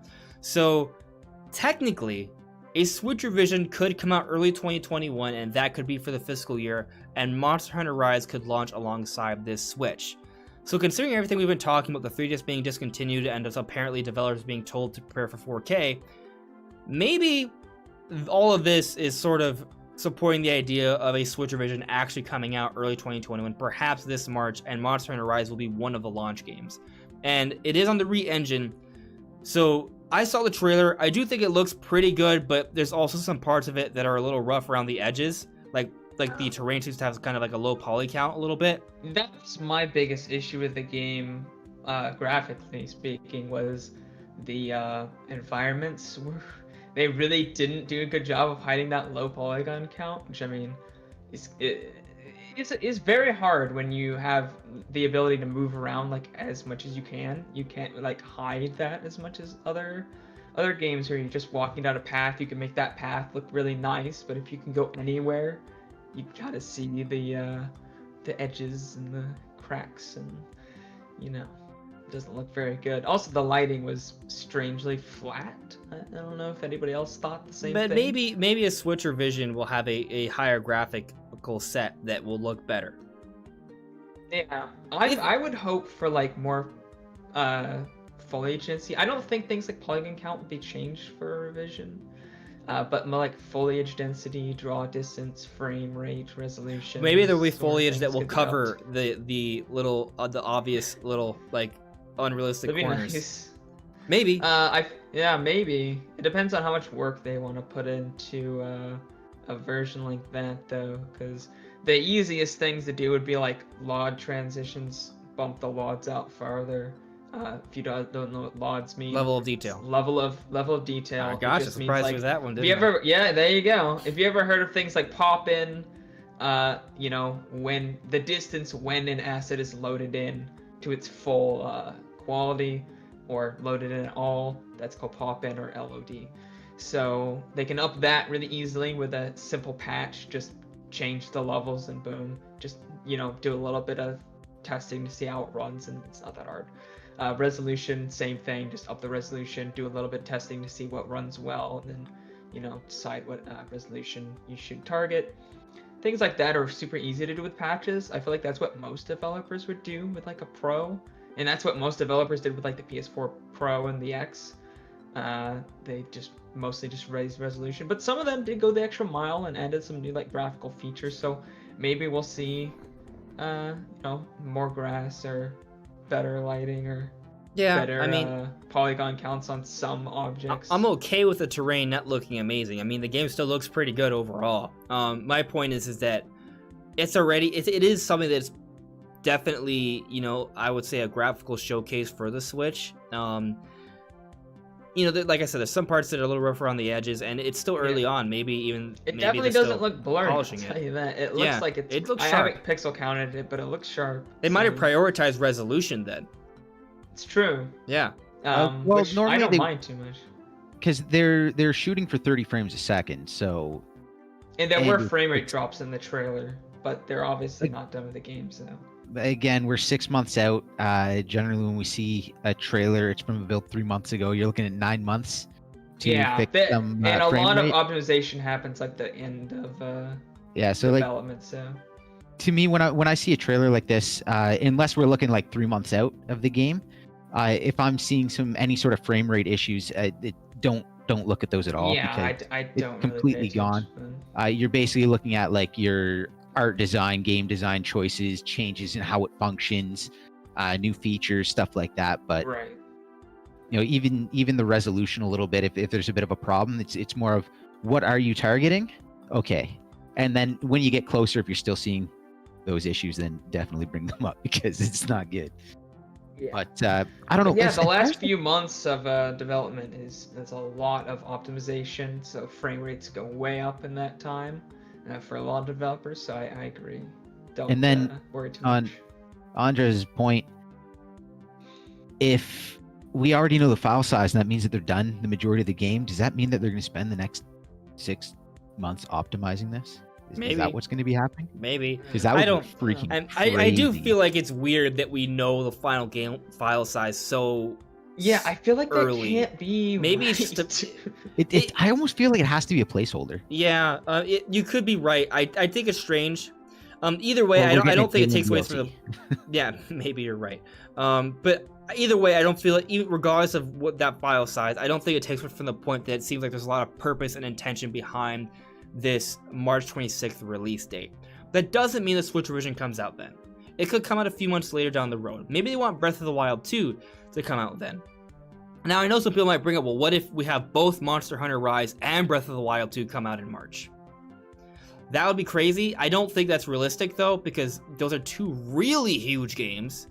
I don't think, like, it's one thing to have two fairly large games, but, like, we're talking about two 10+ million sellers here. So I don't think they'll both come out in the same month. The other thing to take into consideration is that Hyrule Warriors is coming out this November. I think a 4-month window might be too short for that. But I'll also say that maybe Breath of the Wild 2 could come out later in the year, and instead we could have like a Skyward Sword HD come out around then, because the Zelda anniversary is this February. So I do think it's conceivable to have something like that and Monster Hunter Rise and 3D World Deluxe all come out with around that period together. Like 2021 is going to be a big year. There are going to be months where there are going to be multiple big Nintendo Switch games come out in the same month. That's going to happen. Just not Breath of the Wild 2 and Monster Hunter Rise. I doubt that. No, I Yeah. feel like Breath of the Wild 2 is going to be somewhere in the holiday season. I don't see it being anywhere else at this point in time. They don't need to launch a system, and if they wanted to launch an upgraded, like an enhanced version of the Switch, Monster Hunter does it just fine. On top of that, they could even do like a special edition Monster Hunter enhanced Switch, and that'll sell like crazy anyways. Absolutely. So, Idea for you. Skyward Sword. My only- Let's say that's the other game, right? Sorry. I could see it. What if these 4K rumors are true? It's not just Skyward Sword HD, it's Skyward Sword 4K. It's just 4K upscaling, so I don't think it really would be like, a crazy thing to do. Yeah. I don't know. I have issues with this rumor. So many issues. We're talking about the power to run 4K off of a battery. Okay, that's fine. Sure. Then what we would normally want to do is DLSS and get it up to 4K, which would require less battery. But then why are they telling devs to get their games 4K ready? Like DLSS handles that. So like, there's a lot of things that just don't really Technically, add like up. DLSS is not something that you can just slap into a game, from what I understand. Like it requires working, and you have to build it and integrate it into your engine. Like it's not something you can just be like, oh, DLSS. I would take a day and have one of our guys implement that into the game. Let me here. Like explain it's real quick you have to for really listeners though. do some work. Yeah, DLSS Like is even on a PC, it's not in every game.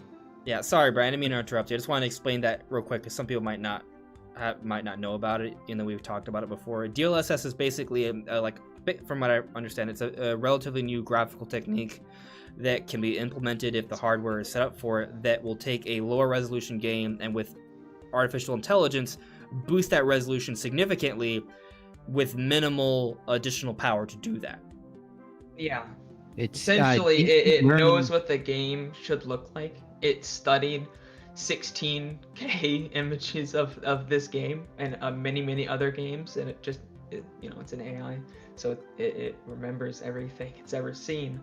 And essentially, what it says is it says, okay, you have 1080p, you have so many pixels, you need that to be 4K. Okay, there's 4 more pixels. It knows which pixels should be there. So like a typical like upscaling would like guess or like use algorithms or just use the same pixel twice. This one, it's like, okay, I know exactly what pixels should be here. I'm gonna put it in there instead of having to calculate that via the graphical processing unit and things like that. It just knows what it should be. So yeah, it's still more expensive than just running it like 1080p, but it's way cheaper than actually running at 4K. Okay, Yeah, Dumo, you were gonna say something? I don't know. There's a lot going on with it. To me, it doesn't fully add up. One thing I wouldn't be and again, if they're changing the way their games are running, you're now adding a third version of a game, which they've already complained about the 2 versions that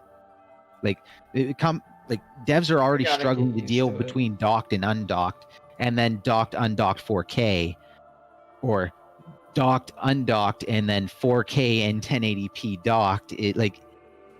I feel like there's going to be a lot of issues. I'll say that And then it's running off, if you're going to run something 4K even upscaled off a battery, I don't know. I feel like that's going to be a rough one. And the only thing that I can really think of is if it's not actually a Switch that's being revised and they're doing a new dock with their external GPU patent that they had. Like that 4K dock, really. supplemental computing device. We've waited years for you. Join us. I imagine that'd be possible because I don't know if I expect that, USB-C connection. And I mean, even like SLI's like moved to USB-C because it was actually faster. I just don't know if the USB-C in the Switch is rated for those like speeds high enough because the USB-C like connection for SLIs is special. I've heard some people It's, talk really, about really, that. really fast. That they would need to use another port. Yeah, so it might be that they do that, but it's with the Switch Pro because it has that USB-C, like a faster USB-C connection.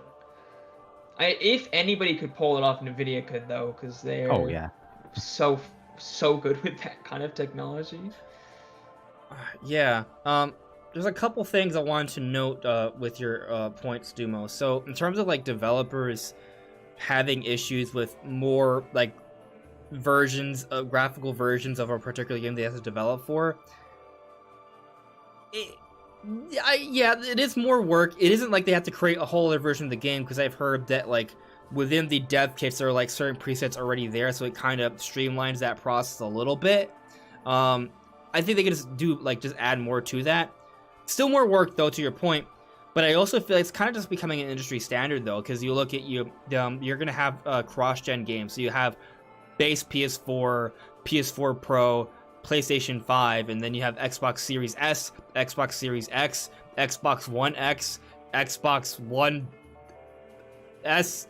Like, there's a lot of there with varying graphical settings. PC, you have so many different graphical presets that you need to build One of into the your game, make sure it work correctly.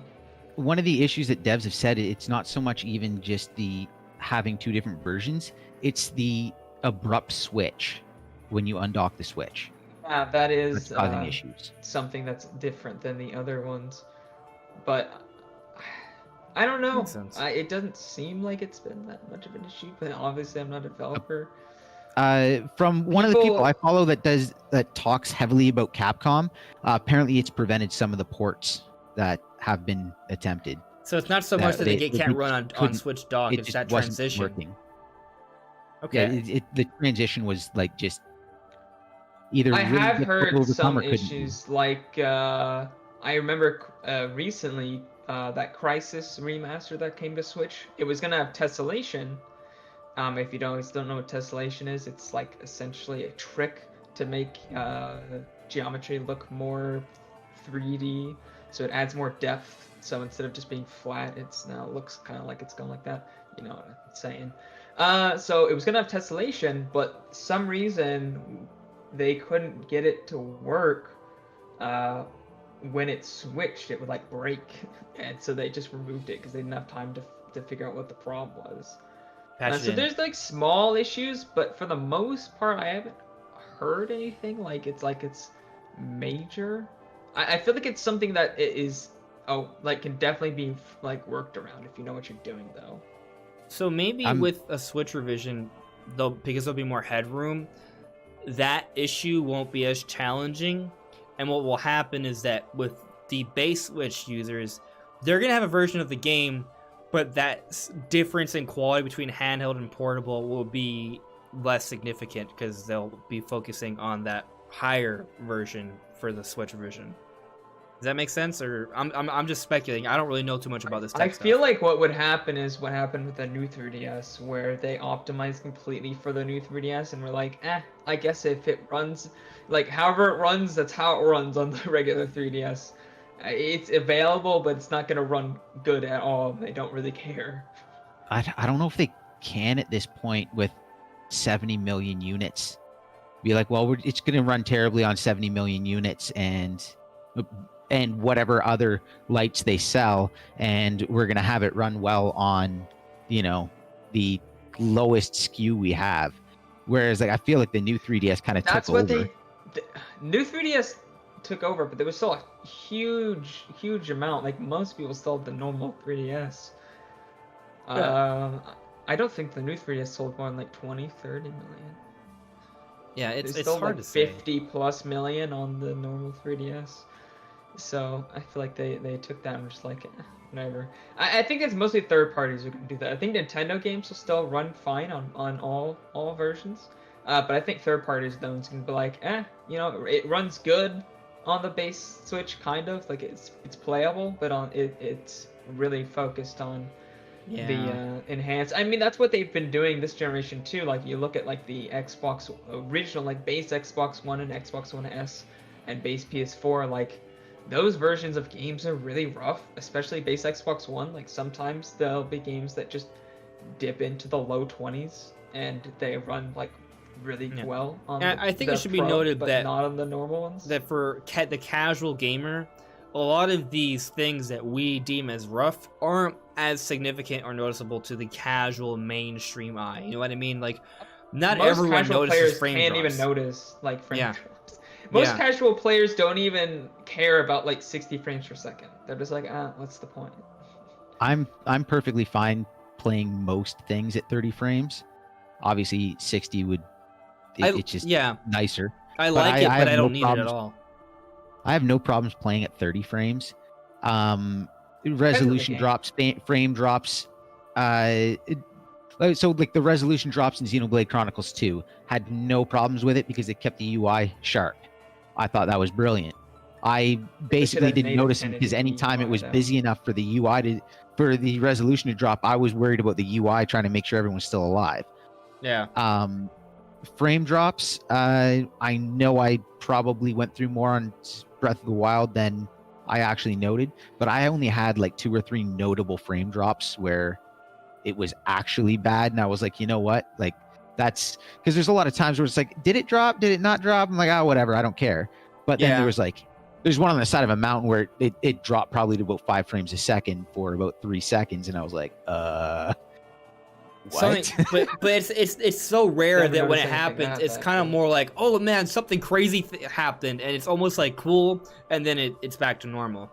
Like if you do something crazy with a bokoblin or some sort of battle, it's almost like a dramatic effect sometimes. You know what I mean? When you see it very Wild rarely for wasn't that. bad. It was Just the Korok Forest. That was the only place I was Yeah. like, yep, this is noticeable. It's a little it ruins it. it's- I don't want to say ruin. frame That's a rate- harsh word, but it definitely yeah. impacts the experience a little bit. It's more the constant frame drops that are annoying. Like even if it's only dropping a little bit, if it's constantly fluctuating, that's when I notice like a lot. Like even can if be I play a game on disorienting. PC, yeah, if I play a game on PC and it's like holding near 60, but it's like 57, 58 frames per second, like that is super distracting for me. Like I can't, it's so annoying playing games that are just barely dropping frames because like I don't have a variable refresh display, so it just stutters constantly. It's just stuttering constantly. Like I'd rather have a locked 30 than a highly variable 60. Yeah, I want to address a couple comments. First, Chronicle.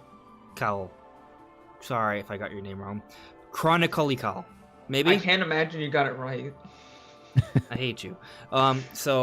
Anyway, they ask, throwing away a 70 million install base, up to 30 million of which are new this year, seems like a bad choice. The 3DS was also cheaper than a Switch. So I think you make a great point. I don't think whatever they do next year, I don't think it's gonna be alienating, at least to a great degree, to current Switch owners, because that is too large of an install base. They're gonna make way more money selling games on that 70 million install base than whatever they do for the Switch revision. That's just the way it is.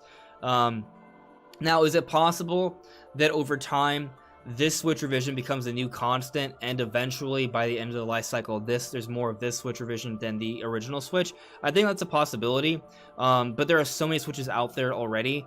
I think definitely whatever they do, they're not going to alienate gamers. Like, games are going to be available on all the platforms, but to what Brandon said, that may still happen, that some third-party games will still run on the base Switch. They just may not run as well.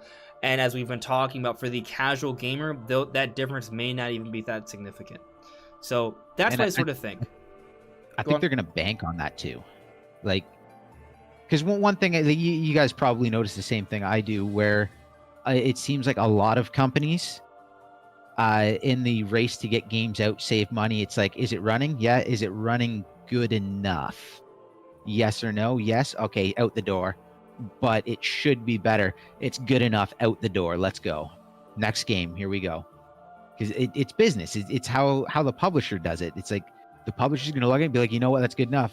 If the dev is like, I'd like 2 more months just to make this like smooth, and it would solve all the problems. They're like, yeah, Patch it. well, we're going to Patch it. sell the game for that 2 months. So out the door it goes. And so I feel like it's just kind of, as systems get stronger and you're still doing the weaker system, does it run good enough sort of on the very base system? It sort of just it kind of becomes more lenient. I mean, I when I started seeing games on the Xbox One that were running at a dynamic 900p that weren't hitting 30 FPS, or even like mid 20s, I was like, yeah, they've given up. And like, again, as I said, like, they're not going to throw it away. So I don't think they're going to run terribly. Now, depending on your eye, you might think that runs terribly. I think the Switch runs games terribly already. Like, in just like Doom runs horribly on it. I mean, it runs, but would I ever play it at 540p at not even 30 FPS? No. No. And again, it depends on what your eye is kind of what the debate more is here than Right. They're definitely going to make them run well. We already see now launch day Switches do not run games as well as the revision or as the Lite. I didn't know that. That was Oh yeah, it not by much, but there are a few games like Like the difference between the Xbox One and the Xbox One S. yeah, It's not huge, but there is a difference. it's just there's more stutters on the launch day Switch than there are on the I revision. feel like It that's is a due to stronger like CPU, yeah, um, heat and restraints and such. yeah, and because of that, it like they're gonna find like a happy medium in between the two as to, oh, did we cheap out and not make the game good enough, and people are gonna complain. Well, the launch day Switch, it's good enough for them, and there's probably more like revision switches now and lights anyway, so If just your out the door it games goes. aren't running super well on the base, that's more marketing for the enhanced one. It's like, hey guys, you want a really good version of the game? How about you buy our enhanced console that runs a smooth frame rate? Look at this. I imagine that will be the push. I don't think they'll go for 4K for most things. Maybe things that are already 1080p, they'll go for like a upscale like DLSS. Like Smash already runs at a native 1080p. Maybe they'll boost that to 4K with DLSS or something like that. Maybe, but I imagine like frame rates really where they're going to be like, hey guys, look. I mean that's what they did with the new 3DS. They upgraded the CPU a ton, and then they were able to get way better frame rates on games like Hyrule Warriors and such, where it run like absolute garbage on the base 3DS, but it runs a lot better. Like Pokemon ran a lot better on the new 3DS. I feel like that's what maybe they'll upgrade the CPU, upgrade the RAM. Those are maybe the two biggest bottlenecks, as I've said before, for the Switch. So maybe they'll go for that, go for those frame rates. Maybe Breath of Wild 2 will be. I hesitate to say this. Maybe it will target 60. I doubt it. I mean, the Switch's CPU is very, very weak. So maybe if they actually have a competent one in this version, though I imagine that's kind of a next gen thing, simply because you don't want like too much CPU difference. Yeah. Because then you actually have to do a As lot more coding. I want to just because I saw a couple questions about the source for the 4K Switch revision reports as of late. A lot of them have come from Bloomberg, but also the original one came from United Daily News, which is a Taiwanese newspaper. So there's that. So it's not just from it's Bloomberg. The essentially reports are supply coming from. chain. Say it again. It was like a supply. It was a supply chain document. Like it basically comes from the supply chain. So they're making the switches and they're saying that this is what's happening. And then Bloomberg jumped in and said, yes, we believe that as well. That's what we hear. Yeah. So I don't know how strong it is, but we'll see. We will see. One thing Yeah. I would like to point out though with a revised Switch, because it seems to be something people talk about a lot. A lot of people seem to be under the impression that if we get a revised Switch, a sort of Switch Pro, that suddenly we're going to be getting next gen ports and all the ports that we couldn't get this gen, and Yeah, I think that's wrong. that's not going to happen. So Yeah. if that's kind of what you're thinking towards, just to kind of get it out there now. They still have to go again, on the original Switch.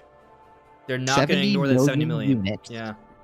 70 million units versus, what do they have? Like maybe if they're lucky, they drop 2 million enhanced ones in the first. Like you're not gonna skip the 70 million Charge. units for the lower end one just to shove it out there, especially when it's coming over from.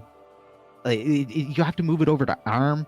Like there's going to be a lot of work involved in this, and it's not just press a button and it works, as much as I'm sure everyone would love, and it's just not going to happen. they're not, like, the whole appeal and the whole purpose of Nintendo pushing the system as hard as they have is to build this massive install base so that third parties have to release games to make money. Otherwise, their investors get very angry, and that's kind of what they're targeting. And that's kind of where they're at now. Like 70 million units versus, next gen currently has 0. It's rather appealing. Now, granted, next gen's going to kick off after holiday season. They're probably getting around between 4 and 10, depending on supply constraints. But still, 70 million versus currently 0, and 70 million is still climbing. So they're not going to turn that away. On top of that, that's even if they can possibly have a CPU powerful enough to do this. They would really need to upgrade the CPU, because the one in the next gen is something like 16 to 20 times more powerful. Yeah. Let's put it this way: it's a high-end CPU for right now.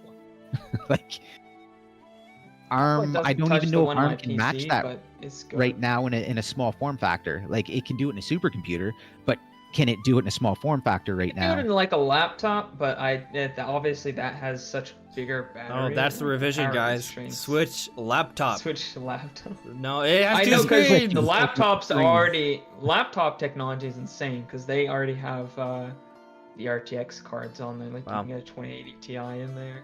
Obviously, it's not as performant as a 2080 Ti in the PC. It's like performant. It's like a 2080 or a 2070 Super or something. But mobile technology, like even for like laptops, you take that tier. You're like, okay, this is a 2080 Ti. This is like a step down. Like whatever it is on laptop, it's the PC equivalent, but one step down. So let me ask you guys a question. Do you guys think it's weird that Doom Eternal still hasn't been talked about yet for Switch? Yes, I do think Yeah. it's weird. So I have a theory. I think we're kind of at the point now in the year where pretty much most announcements are for 2021. If you look at the partner showcase, pretty much all for 2021, right? So I think we're pretty much like maybe there'll be a partner showcase in October that announces a couple things for December, maybe. But it seems like most games that haven't been announced yet, when they are announced, they're for 2021. So, given that, Doom Eternal to me seems like if it hasn't been canceled, it's coming out 2021. And given that, well, it's not a given, we don't know yet, but with everything we've talked about, it seems like there's a decent chance, or a pretty darn good chance, of Switch version's coming out next year. I feel like Doom Eternal may very well have been delayed to come out around that time, and maybe they'll still have the base Switch running it, but it'll run like doo-doo, and then they'll have this better running version for the Switch revision. If you I look lost at you how there. Could you repeat that? Doom. The beginning of your voice just wasn't audible. Oh, I wasn't saying it. The beginning of my sentence was nothing important. It was something like oh or well Okay. or oh. Anyways, when you look at Doom and you look at how it runs and you look at how it looks and you think about how much bigger and more open and more complex and more graphically demanding Eternal is, in not just like obviously it has a lot of new graphical features that they can tone down, but even just in its level design, that's going to be more demanding just naturally because it's got much bigger, more open levels. So it's not really something you can get around. I was curious about how it was going to run initially. So I wonder if they just looked at that performance and were like, I don't know if we should release a version of this without a better version on an enhanced Switch. Like, I don't know. I think there's actually a solution for that, I'm curious Brandon. about how it's going to run. There's a solution for that, Brandon. And it's not my idea. Actually, Taker610 had it. He provided us the information through a super chat, so thank you very much. Basically, Taker said, can't I just tape a 3080 to the back of my Switch? There you go. If It'll you do run that for a whole 1 second off that battery. Yeah, I mean, with that, you could do it. Come on, Just plug it in. That's an efficient GPU. Yeah, it only takes a recommended, I think, the GPU alone takes 350 watts, I think, of power. 350 to 400 Something like that, watts. Yeah, the recommended total power for your system is 750 watts. I think with the Switch one's on 10 watts. Yeah, yeah, it's pretty close. That's fine, you know, just That's not too bad, 75 right? times more power. It's nothing. So let's switch gears I a think little it's pretty bit close. here. I can bridge a gap. Let me switch gears a little bit here. So, next generation systems. I think you brought it up. That yes, the next generation systems are coming out this holiday, but they're not going to really start to kick into high gear until next year. Look at PlayStation 5's exclusive games. Most of the big ones, save for Demon's Souls, is coming out next year. Ratchet & Clank, Horizon Zero Dawn, God of War. There's some big, awesome stuff coming out next year for PlayStation. And Xbox has nothing until next year, presumably with Halo Infinite. And supplies are limited. The console supply is going to be a little limited for this holiday. So they're not going to make that big of a splash until next year anyway. And then you look at these reports for Switch revision, And then you assume Breath of the Wild 2 is coming out next year. Shin Megami Tensei 5 and 3 are coming out next year. Monster Hunter Rise is coming out next year. Probably some sort of Metroid game next year. Bayonetta 3 probably next year. A new mainline Pokemon game is probably coming out next year because they do nearly an annual release unless they have some sort of break, be it DLC this year. So another Pokemon game is coming out next year. Point is, there's a whole bunch of signs pointing towards a very, very big year for Nintendo next year. So my perspective is that this is all sort of planned. Nintendo had an idea of when it was really going to be competitive, and they are going to be competitive next year. You look at this year's software, it's been pretty dismal. Like, is it bad? It's not bad, but it's not amazing. Like, we're going to close out fairly strong, but let's just look at what we're getting. 3D All-Stars, 3 old games that probably just took like a couple months to develop. That's it. Pikmin 3 Deluxe, a game that was made years ago. Okay. Hyrule Warriors Age of Calamity. Exciting, but still a spin-off that the Zelda team is helping out with, but still a spin-off for the main final big holiday release for the year. That's how Nintendo's closing out the year. Most of Nintendo's devs aren't even working on. Right. None of their... Yeah, that's it. Like, it's... If it's like a dedicated, like, main Nintendo game, it's because it's a remaster or enhanced port of an older game. Everything else are, like, third-party partners like Hyrule Warriors. To your point, Brandon. So my point is that it looks like all the big guns from Nintendo are coming next year, and it's gonna be kind of like a battleground. What's your take on that? Do you feel like that's really the case? What do you guys think? I feel like it has to be, just because this year was so slow. You can't think that they would have another year that's just like okay after this. Even with the pandemic, you would think that next year would be good, especially since any games that got delayed out of this year would assumedly be scheduled for like next Dome year. Heroes 3, probably Doom Eternal, and probably Bravely Default 2. I hope it comes out this Yeah. December, but it seems unlikely.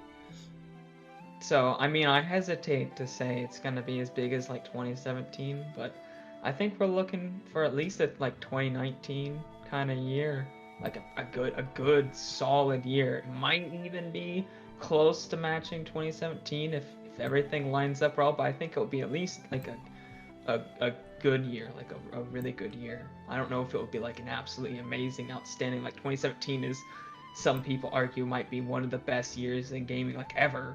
So I don't know if it would be quite that good, but it would definitely, I think, be really good. I think it kind of has to. Like, I don't see any way like 2021 comes, like end of 2021 comes around, it's like, oh, this was terrible, unless something like really changes with that pandemic and there's just like a whole new hit, and then we have to go like really locked down again and everything gets delayed again. Like, unless something like that happens, I feel like 2021 has to be pretty great. Let me show you guys something. So, I made this for my video yesterday. It probably looks like it's not showing up right. This is like a weird Twitter version. Maybe if I zoom in, it'll look a little better. Probably not really, but whatever. Is that appropriately visible on the stream? Yes, it is. You guys can see that, right? I'll zoom in a little bit more so it looks a little bit better. I haven't caught up to the. Oh, there it is. I see it now. Does that look right? Yeah, that looks right. So that's just like speculation on my part, but half of those things are already kind of confirmed. Okay, so Breath of the Wild 2 we know is coming. 2021 pretty much has to be when it's coming out. New Pokemon Snap is already announced. It's probably not coming out this year unless they do some sort of crazy announcement, so that's coming. 3D World Deluxe is already announced for next year. Shin Megami Tensei 3 and 5 have already been announced for next year. Monster Hunter Rise and Stories have been announced for next year. Doom Eternal and Bravely Default 2 are announced for Switch. If they don't come out this year, they're definitely coming out next year. No More Heroes 3 is already coming out next year. Pokemon, another mainline Pokemon game, hasn't been confirmed yet, but looking at the history of Pokemon releases, another Pokemon game is coming out next year. I'm talking about like a mainline one, be it Gen 4 remakes, Let's Go Johto, something like that's coming out next year. And given that supposedly there are 3 Metroid games in development, at least one's probably coming out next year, especially with Metroid Prime 4 on the way. They're wanting to build up awareness for that, and with the Metroid 35th anniversary, at least one Metroid game is coming out next year. I put 2 there for Prime Trilogy and the 2D Metroid, but point is, at least one of those could come out next year. Bayonetta has been in development for years. They announced at the end of 2017, if I remember correctly. So 2021 seems like a pretty good bet for Bayonetta 3 to come out. And I put Super Mario in there as well, just because it wouldn't shock me if we see some sort of Mario announcement next year. But even if it's not a Mario thing, we don't know what Molotov is working on. We don't know what the ARMS Mario Kart team is working on. That's something I was going to mention. Like, Monolith Soft has been putting out something every single year so far on the Switch. 2017, Xenoblade Chronicles 2. 2018, they had Torna, which was practically its own game.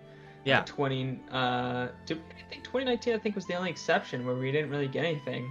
And then 2020, we got the remake. Yeah, the definitive edition. So I feel like 2020, they could skip it, but it's been 3 years since they've released the full, or I guess by then 4 years since they released a whole brand new game. So they might have that. They've been working on that medieval project for a long time, so they might have that ready next year. Presumably with a full studio. Yeah. Right. And I forgot to mention the Zelda collection or Skyward Sword. 300 people they have there. Yeah. Well, but you guys see my point here, right? Like, next year, looks no, I don't feel like any of these games here are a stretch. You know what I mean? No, I don't think any of them are a stretch, really.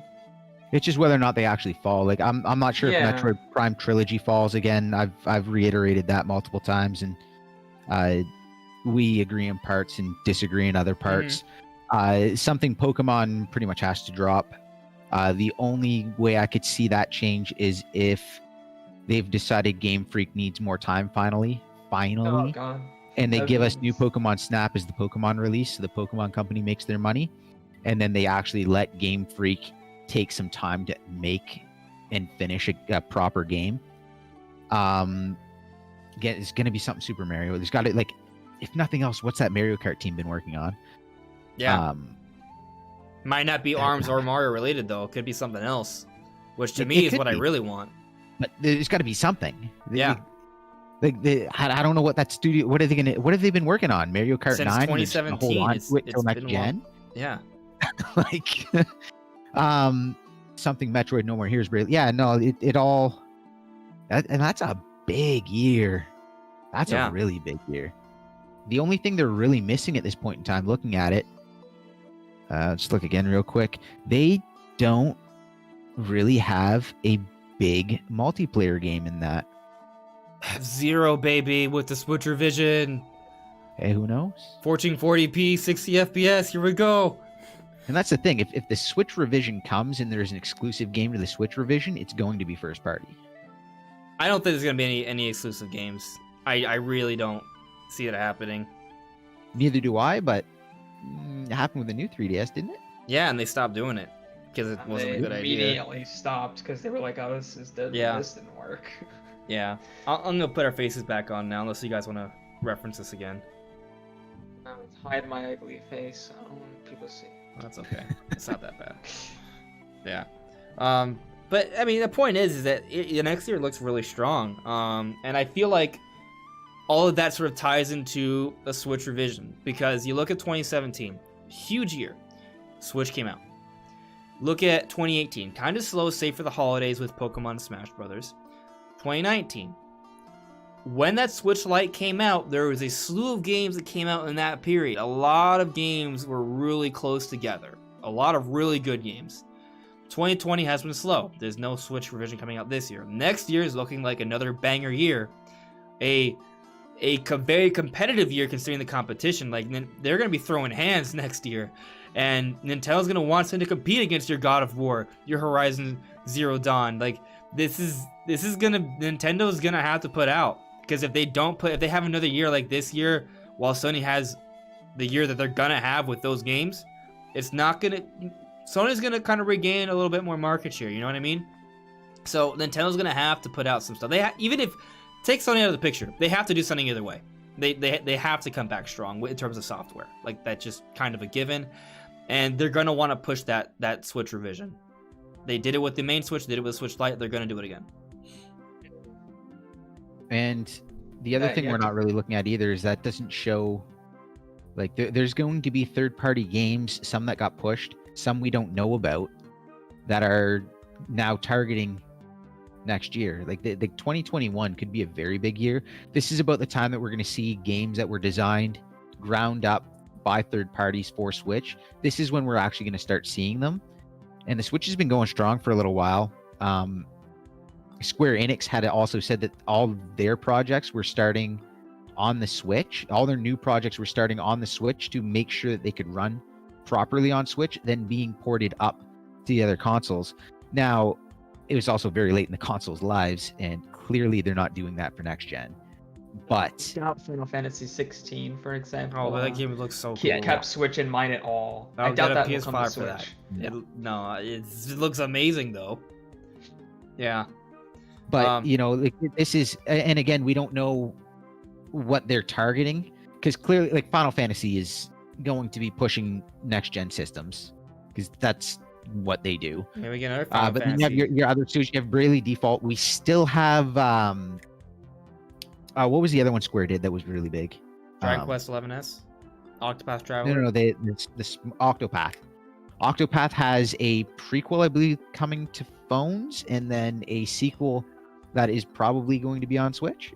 Wow. I would have to assume.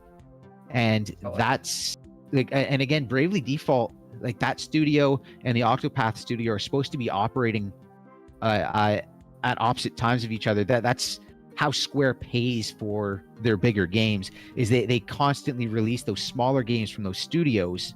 So I might miss next year unless Bravely Default lands this year. So I don't. There's a lot. There's a lot of third parties and a lot of things to be talked about. A lot of things that could be happening. Oh, another It's gonna thing, be- it's gonna be an Mario interesting Raving, year. Mario Rabbids Kingdom Battle 2. Like, didn't we get like a pseudo confirmation that was in the works or something? We thought like they wanted to work on it, but they never actually said anything like definitive.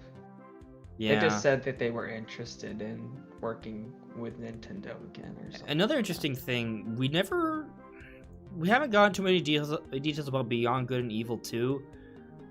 And I know a lot of people are assuming it's not coming, but they never specified which platforms. I would be extremely shocked if that game made its way to the Switch. Just because of how much development hell it's been in. And it also seems to be targeting like a modern, like, graphical quality. You don't know. We'll see. The fact that it's not even gonna be coming out for like years, and probably will be just moved to next gen or something. Have they shown anything in engine yet? Or was it just that CGI trailer? I don't think they've shown anything in engine. Then, I can't really talk about it, but like, I don't know. I feel like with the amount of issues they've been having, that's got to be slated now for next gen. Could be. It's always Would pushing not. to next gen. Doubt it. Because, like, I don't know, you're getting to the point now where if you're going to release it for current gen, you're releasing it so late in the life that it kind of, it might sell okay, but you're like, the later you go, Yeah. I feel like it after will. next gen, the worse it gets for your sales. Like, Yeah. the more it hurts you. I feel like it will be on the older platforms. I just feel like it won't be very well optimized. I mean, I doubt the game will be. I don't know. I have a feeling this game's it's gonna come out eventually, and it's just gonna be like complete disappointment. Especially since it's never gonna live up to the hype. Like, let's be honest, this game's been. Yeah. Once a game gets to a certain point, like, people expect, like, oh, they've been working the game for so and so amount of years. I expect such and such amount of quality. It's like the thing. Not to mention, like, where Michelangelo people are like, has retired. right? People are like, oh, when the Nintendo Direct finally comes, it's been over a year. Surely, when a Direct finally comes, it will be like the biggest Nintendo Direct we've ever seen, and it will like be the Direct of all Directs. It's like, that's not how it works. Well, actually, it will. It hasn't happened yet. Oh, We haven't God. got no. Come on, hold on a second. Let me hear me out here. So we got a pseudo. We got the, and it may not be over yet. There may be more stuff coming, but I'm sure you guys have noticed that the last 5 or 6 weeks we've gone like a Nintendo announcement every single week. Partner Direct, Indie World Showcase. It was Indie World Showcase, Partner Direct, Mario Anniversary Direct, Hyrule Warriors Age of Calamity, Partner Direct, all back-to-back weeks, 5 weeks in a row, and we're getting more news on Monster Hunter and Hyrule Warriors this weekend with Tokyo Game Show. Like, it's like basically we wait less than 9 days between like major news on Nintendo stuff. That may continue, and some of you guys have brought up in the chat about rumors about Smash Brothers, and actually Arnav Mikala, Adamy, did you hear recently there have been rumblings about Smash DLC 7 being announced in the next 2 weeks? I think the timing is right. Like I said, if you look at these different few weeks, something's coming, and I want to talk about that a little bit in relation to Monster Hunter. But to get back to my initial point, though, that's been kind of like our direct, right? Like, we've gone all this news sort of spread out. If you were to put it all together, it'd be a solid direct, you know? But next year is when I expect the full-scale direct to return. Earliest I expect the full general direct at this stage is probably December, once all the holiday stuff is out. But it may not come until January or February, because you know how Nintendo is. They'll make us wait as long as they can. But I feel like it could return then. And there'll be kind of a need for it, given the amount of awesome games that should be coming, as we already discussed. So I feel like we'll see it, and when it'll come, it'll be pretty big, because there's a lot of stuff to talk about. You got your Breath of the Wild 2. There are a lot of big third-party games could be coming, as you noted, Dumo. At least Monster Hunter Rise should be mentioned. Pokemon will probably be treated separately. Then Pokemon may even have their own sort of special 25th anniversary celebrations. But we're still waiting on Metroid news, Bayonetta 3 news, Bravely Default 2 news. There's still, like I already said, third-party stuff. And I mentioned some other Nintendo stuff, but like, there's going to be other little things, you know? We may see some other franchises used. We may see something from Splatoon. We may see F-Zero or Donkey Kong or Wave Race. There's so many other franchises. A couple of those will be used. Will it be the ones I mentioned? I don't know, but you get my point. Nintendo's going to use some of their other franchises. We'll see a couple of those smaller titles also released throughout the year. Point is, I do think a big direct is coming. Is it going to be a direct that's going to make up for the long silence? Kinda.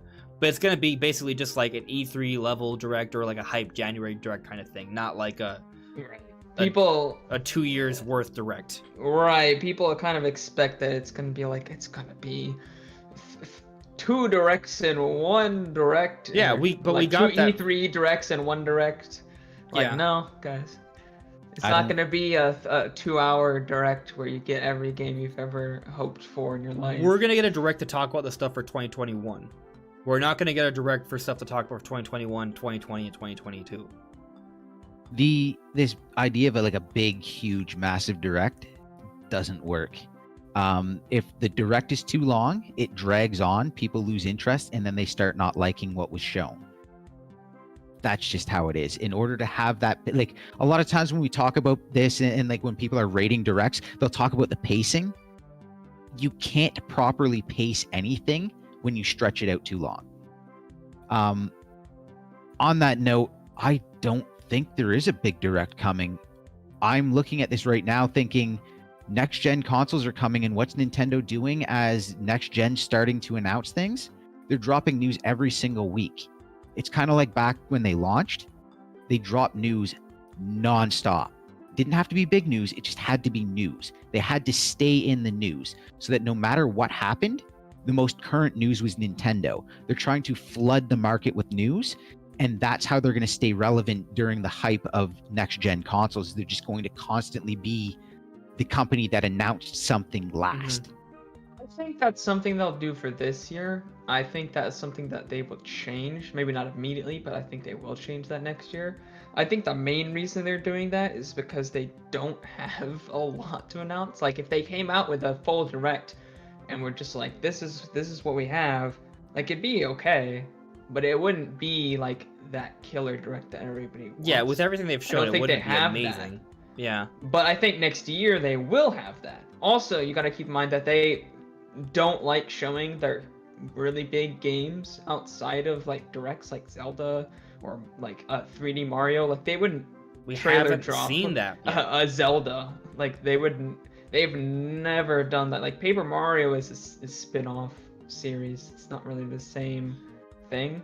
Like, they treat Zelda and Mario with ridiculous amounts of respect, and I don't think they would ever show that outside of a major Metroid Prime 4 direct.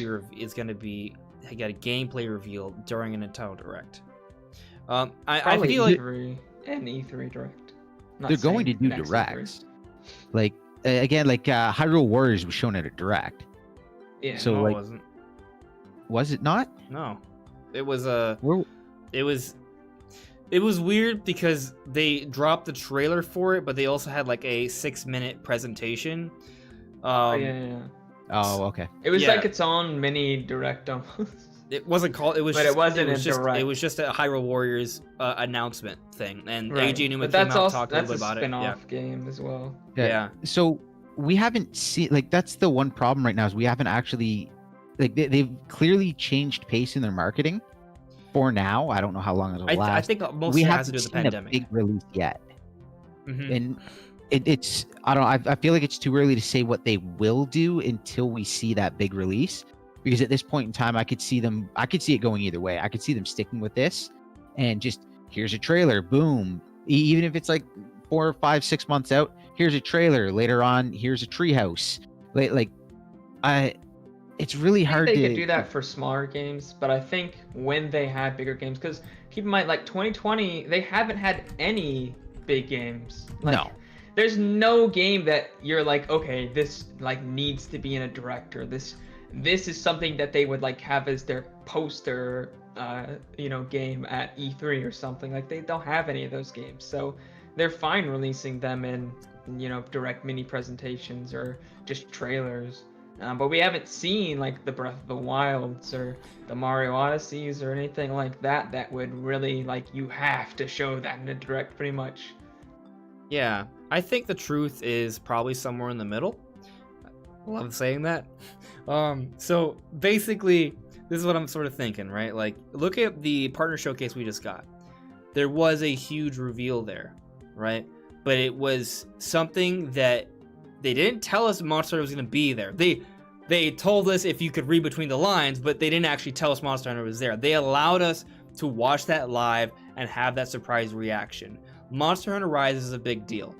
I think they're gonna still want to have like that live reaction sort of environment for your big things. So I still think there's room to have that direct. But at the same time, they now have this thing called the Partner Showcase, and this recent one was finally looked upon favorably. Why? One, because it had awesome stuff with Monster Hunter Rise and Stories and Ori, but also because we already got the Nintendo news and fans are like the Hyrule Warriors and the 3D All-Stars and 3D World. Like, we were waiting for that. So they were giving these partner showcases while we were waiting for the direct Nintendo stuff. But once some of the direct Nintendo stuff is out there and they have some compelling content, those partner showcases will be much better received. You know what I mean? So I still think those partner showcases are going to be a thing. I think it's smart. Maybe they won't be as common move in the years beyond this one. This year they're kind of relying on that because of the pandemic, I think, and the trailer drops, and they may still do that to some extent. And so what I'm sort of thinking is that they'll still do the partner showcases and the trailer drops, because that does work to an extent depending on the game. And what that allows is that does allow them to have a more concise direct when it does come. That way, to your point, Dumo, it doesn't drag on as much, so they can deliver a more compelling presentation. I mean, I would enjoy that, because their previous directs, some of them would be like 45 minutes, and I'd only really care about like 10 minutes of the footage. Yeah, so maybe like the next big Nintendo Direct's break like 20. things up. Yeah, if they break things up to have different, I mean, it makes sense. Like, if you have a presentation that tries to target every single type of gamer, you're gonna have a lot of points where you're not interested in what's being shown. If you have, say, 3 different presentations that show off each one for a different type of consumer, then you just go, okay, this is the types of games I'm looking to purchase, so I'm gonna watch this, and the other things you don't have to sit through to get to. Because that's another thing, like, it's great having those live directs, because you don't get spoiled, and it's super hype, and you get all those live reactions and stuff like that. But at the same time, now I have to sit through, out of the 15 games that are shown, I have to sit through 10 of them or 7 of them or even 5 of them that I do not care about in the slightest. Like, I'm just like bored, just like move on to the next thing.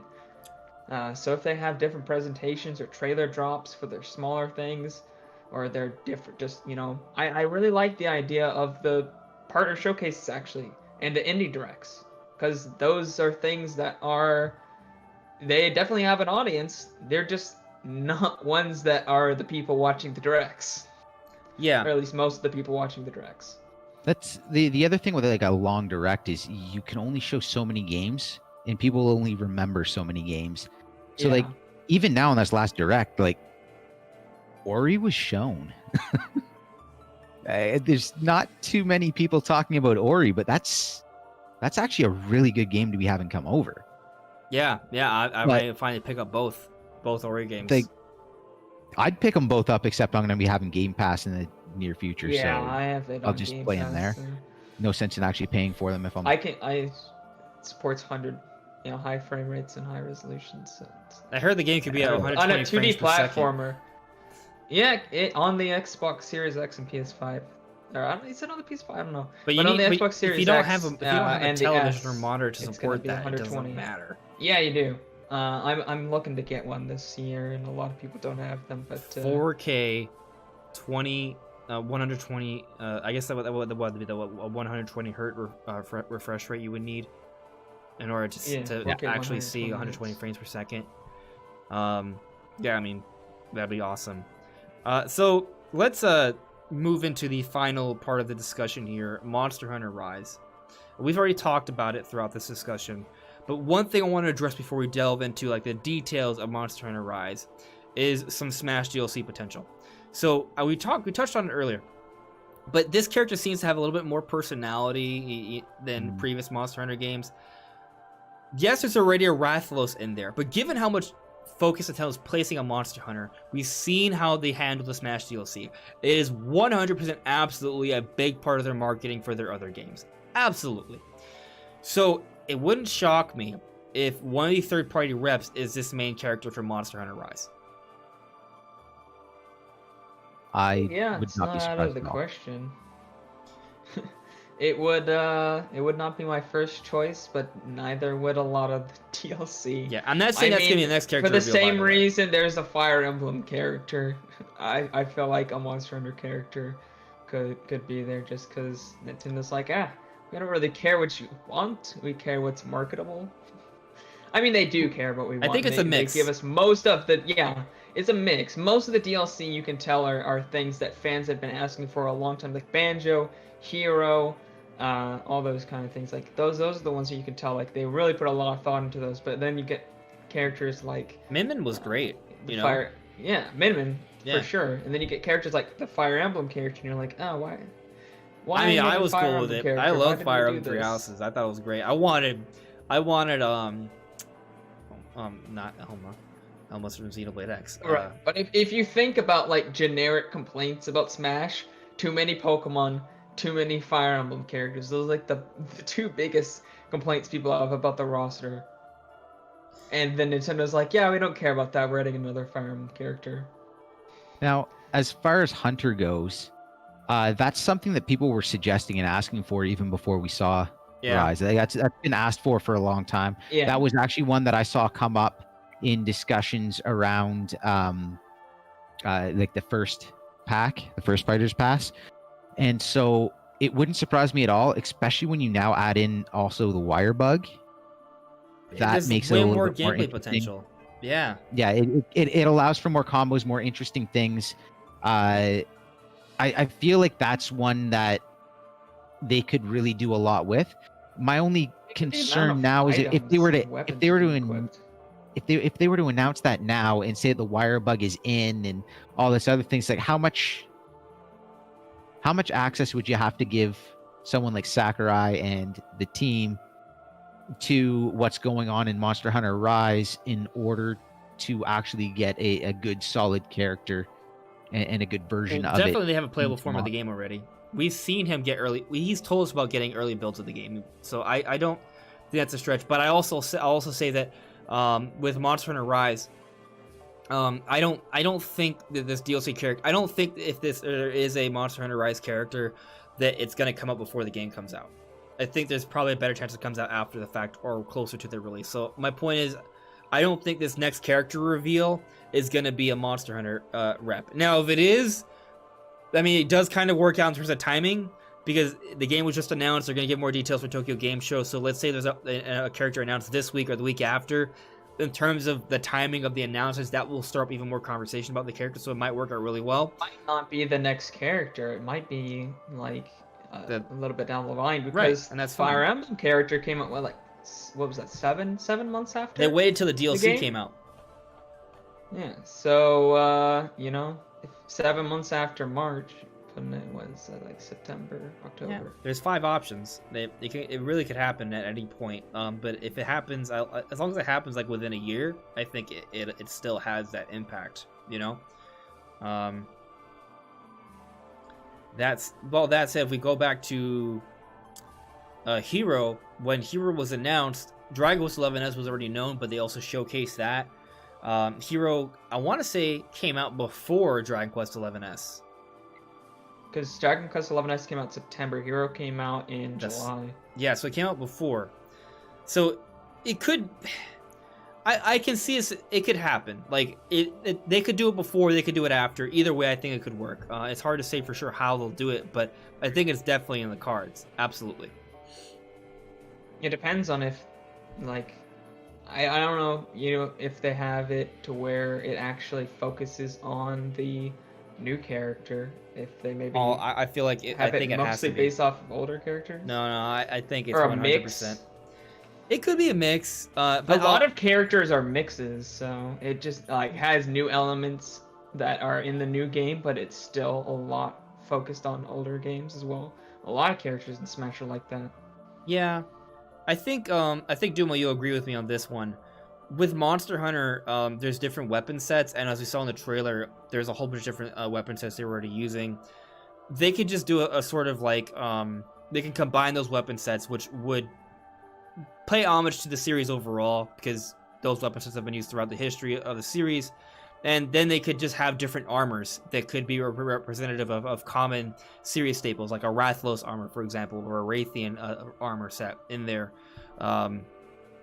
As the alt skins, and that's pretty much it. It still could be mostly based off the Rise character, because that Rise character still pays homage to the entire series. Now, there's 2 ways I guess you kind of go about that. Is that you'd have like a bunch of Echo Fighters, where they could have different weapons, or you'd be looking at something more along the lines of like the Splatoon character, where they're changing weapons as you go. Thinking of the Splatoon character. I think it has to be that. Or like the Fire Emblem character, Byleth. Yeah, I don't know. The only problem with it being like the Monster Hunter character switching between weapons is that a lot of the history of Monster Hunter as a series has been you prepare and then you go for your hunt, and then what you have is what you have. There's no switching. So it kind of doesn't follow the spirit in that, which is why I mentioned like maybe it's like a bunch of like you select hunter, then you select which move set you're like, aka weapon you're gonna run. But they're not gonna make more than one work. character. It'd be so much work. Yeah. So much work. So But- much work. Like that, like they do like to have it sort of make sense to the series, but at the same time, Splatoon, you're stuck with your weapon, so they switch those up. I mean, the wire bug implementation might simply be one way they go about doing that. Now, here's one idea. You have to do a lot of whetstone sharpening for your blade. So maybe as you play, your weapon's durability wears down, and kind of like how the Splatoon character has to take time to recharge their ink, they could have something with the Hunter character where they have to resharpen their blade. Maybe they could even heal themselves with a potion, but they have to create a certain amount of distance, and there's a delay for it to do that. I could see something like that being implemented. I could. I could also see them selecting a weapon that's somewhat unique to the not so much unique to Monster Hunter itself, but something that would be more unique in Smash than Sword and Shield. A switchblade, Switchblade, Charge Blade, Gun Lance. They have some interesting options that they could do, and just be like, this is what we're gonna go with. Plus Wire Bug, it's gonna be a very unique fighter, and it's like, and then you're not switching throughout weapons. So they have some pretty cool options, I think. Yeah, for sure. So Merrick says, "Let's sharpen the hammer." God, do it. That hammer will pierce you.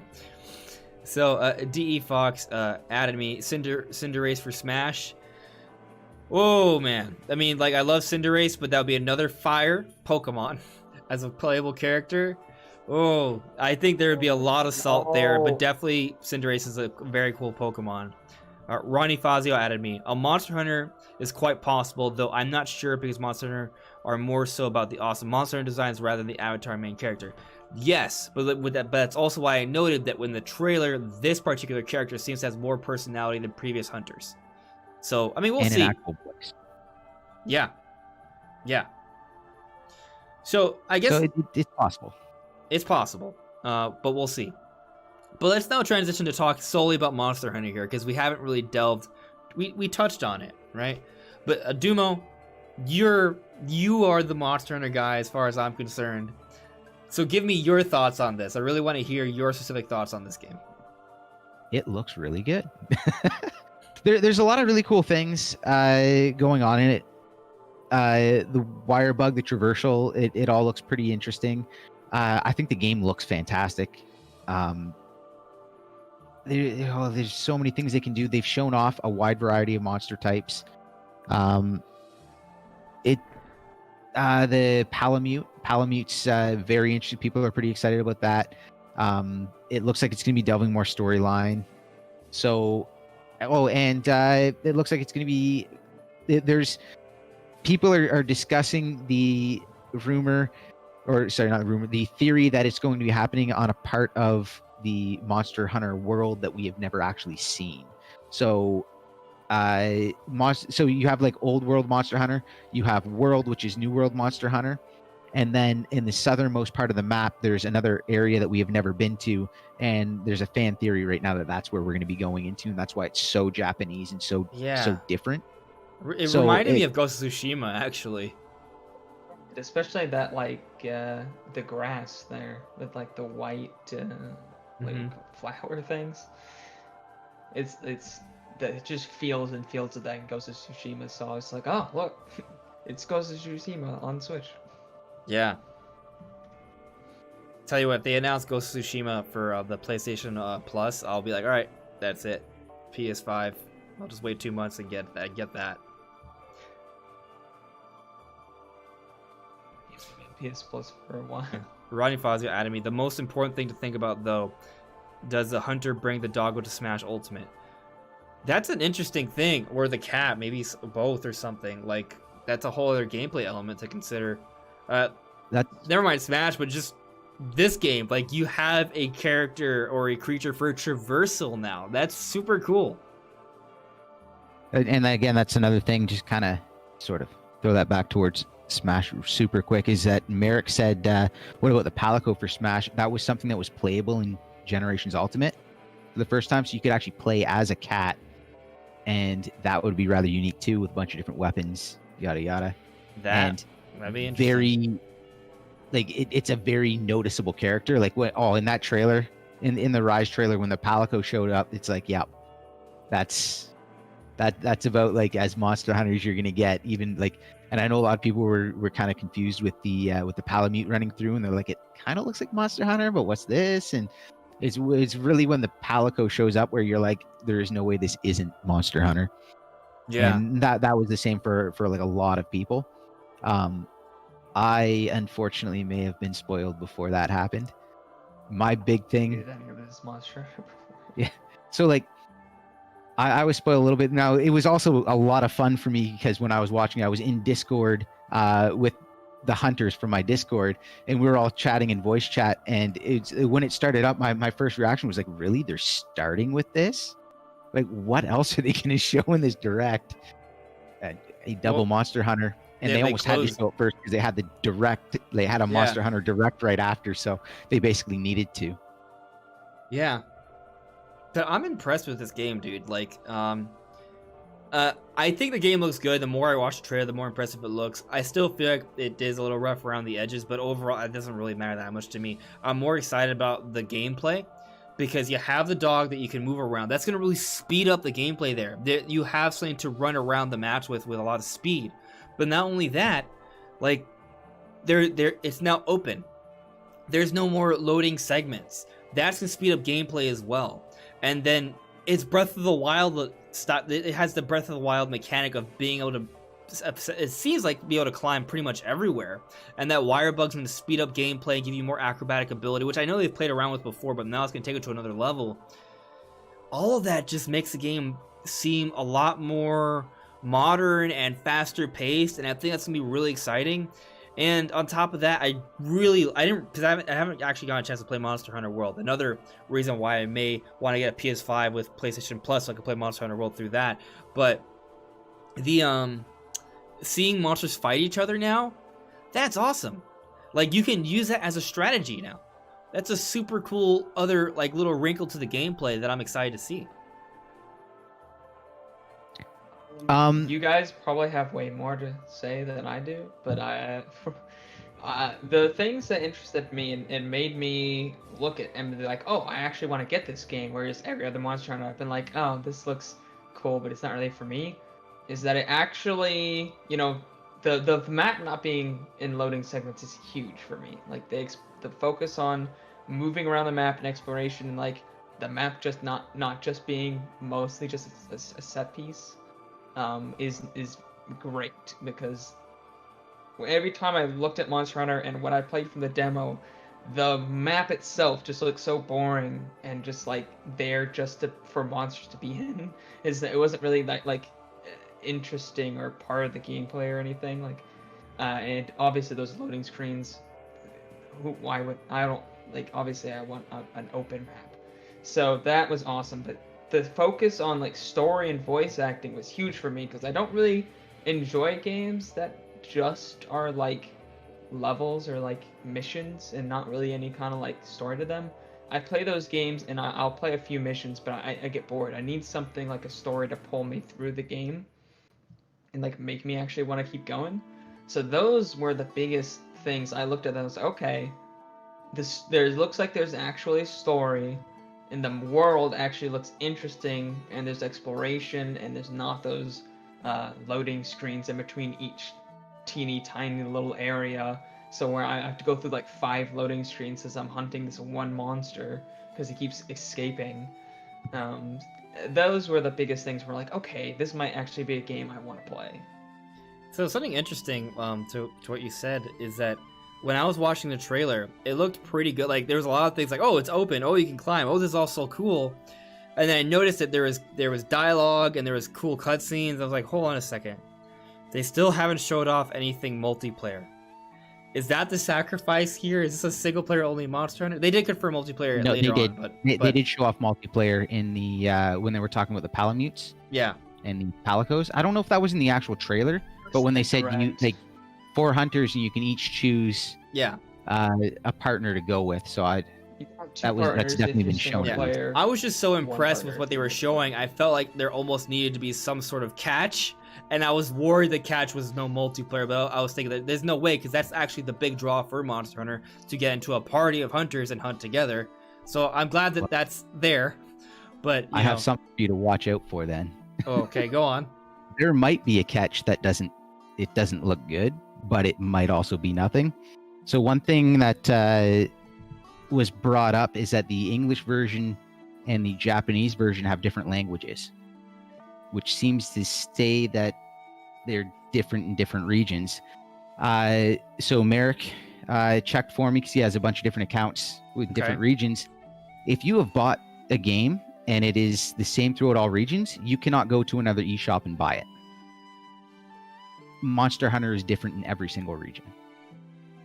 Now, the worry there is the last game that did that was Final Fantasy Crystal Chronicles, and you cannot, in North America, you cannot connect to anyone in Europe at all, period. It does not work.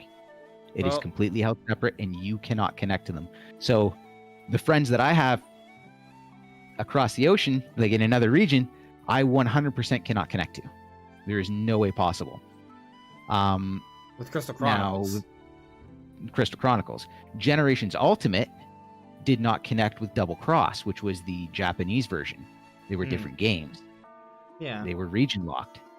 Now, so that does look a little bit troubling, but then at the same time we have Splatoon. It is a region locked game. Whatever region you buy Splatoon in, that is your Splatfest.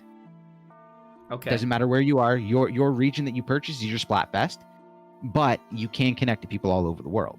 So it depends on which way it's going to go. So it is something that can be a little bit troubling. I would really expect it not to be, but then one thing that makes me rather nervous was we've never been able to bring a Palico with us in a 4-player hunt, and now everyone's going to have one. I'm like, oh. And It could So- be. Okay, so basically what I was saying is that with the multiplayer, we've never been able to bring like our Palicos with us. Hmm.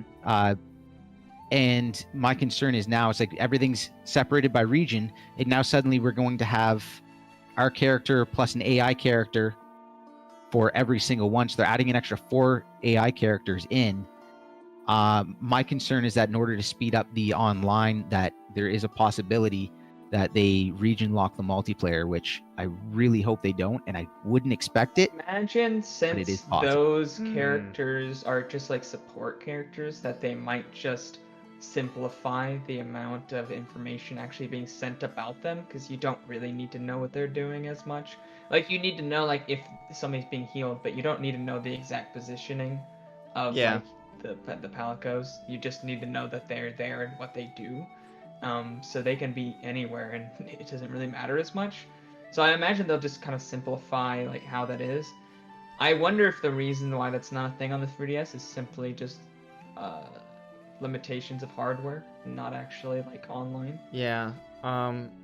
That makes sense. I hope that doesn't happen because that would suck. But I'm just like, you can again, play it's with just me. something that we should be keeping an eye on. right. Because that was horribly disappointing with Crystal Chronicles, because we had players in our Discord from different Mm. parts of the world. And we like, there's just no way. So some people didn't even buy it. Wow. I would imagine like Capcom has to know, and Monster Hunter's done so well. But again, like Double Cross was a different game. They double than crossed you. Generations Ultimate. Like Double Cross was a different game. Like, it actually had things in it that don't exist in Generations Ultimate. It's there was like, they actually changed the game and some of the multipliers and stuff coming over to from Double Cross to Gen Ultimate. So it's not like they've never made it so that we couldn't play with players in other regions.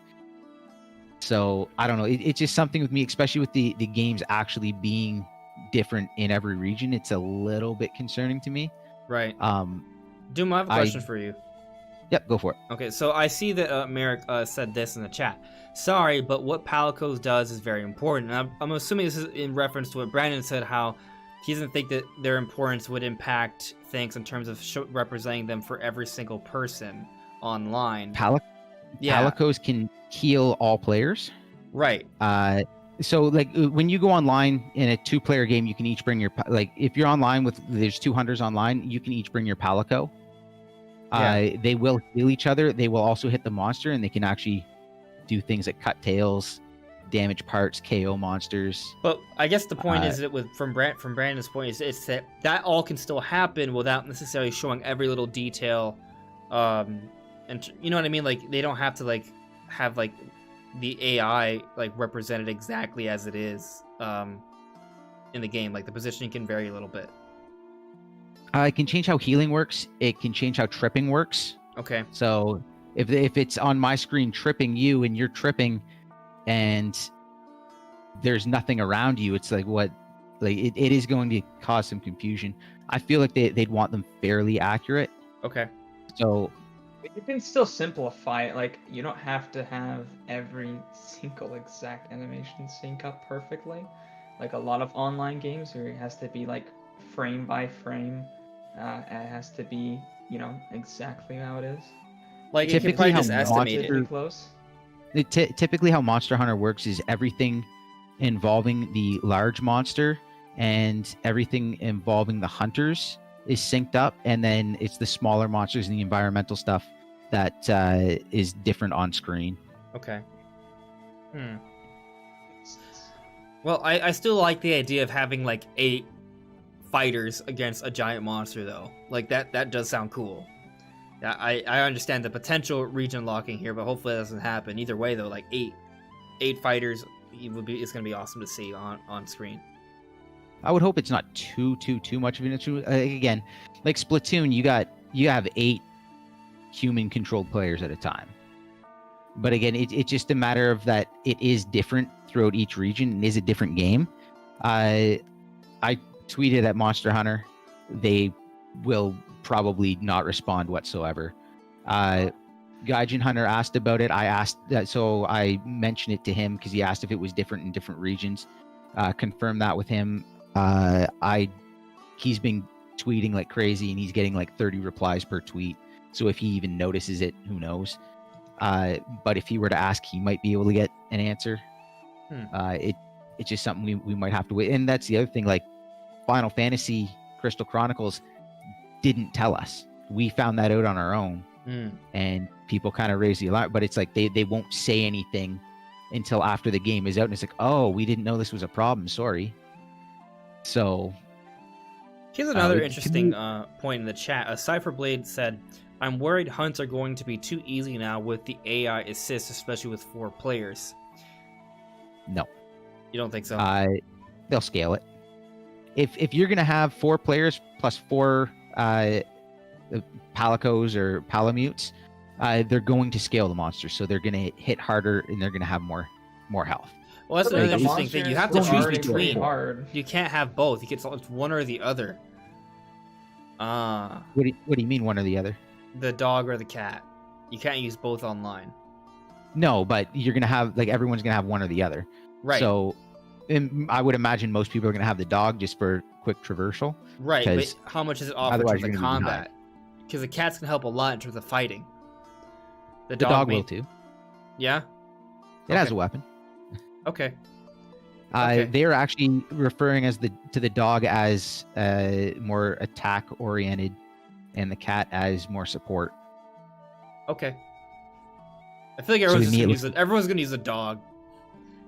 Pretty well. The dog. I want to go fast. Maybe there'll be like a medic that is slow. Like, because if you opt for the dog, you're opting for speed. If there's a monster you have to chase down, you're on the dog, right? Like, so I guess by doing that kind of creates more variety with the class, right? Because obviously you have support type weapon sets and range types and close range types, and there's variety there. But also depending on if you pick the dog or the cat, that also is going to create variation in terms of what that character can do and what their role is on the team. You know? Well, I don't know. Again, they are support, and the hunters are the mainstay. It's just you do get some very interesting support out of them that is pretty important to some of the fights. I think one thing we're going to see is commonly if you're hunting with randoms online, it's going to be expected that you bring a palamute just for speed of getting around. When you're hunting with friends, I wouldn't be surprised at all if everyone just agrees we're bringing cats, because we don't need it's less important to get there fast and more important to just slog through the fight. So the idea is you survive the fight long enough for the monster to die. So I'm gonna take the dog. It's too cool. Oh, I'm gonna take the dog. We'll get there, and unless there's something we really need the cat for some reason. I mean, we could change it up. Oh, for sure. Yeah. But now also on the region lock, with I brought up Splatfest. I talked with Merrick earlier, and we were discussing an interesting idea he had over. So they mentioned something in the trailer. But a rampage or a raid or something? You know what we're talking about? Yeah, so like the bird flew in and he took the note and he's like, oh, there's a rampage upon us. And what Merrick was thinking was maybe a rampage is like an event that happens. So it's events that are constantly happening. So it's like, once a week you'll have a rampage event happening. It'll be like a timed fight that you'll do, like a unique fight. It's an event fight with different monsters and whatnot, which could be the reason why they are split, the same as the Splatfests are. So it makes for some interesting things that they could work with out of that. It just the whole idea of the events and the DLCs for it. So it's just a different possibility as to what could happen with the split regions. Okay. And on that, like, I don't know, watching that trailer, everything was so Breath of the Wild to me. It was ridiculous. Yeah. Like, obviously, art style is, you know, same ballpark. It's kind of in there. Japanesey. Yeah. Yeah, the climbing, the traversal, the scale, the height used, very much Breath of the Wild, but it was different because it was wire bug instead of glider. And then you get into the story, and they talk about the calamity 50 years ago, and then your flagship monster shows up with this purple malice on it. You know, to me, it was just like, oh man, this is so Breath of the Wild. They Like took everything down to inspiration the from it. calamity.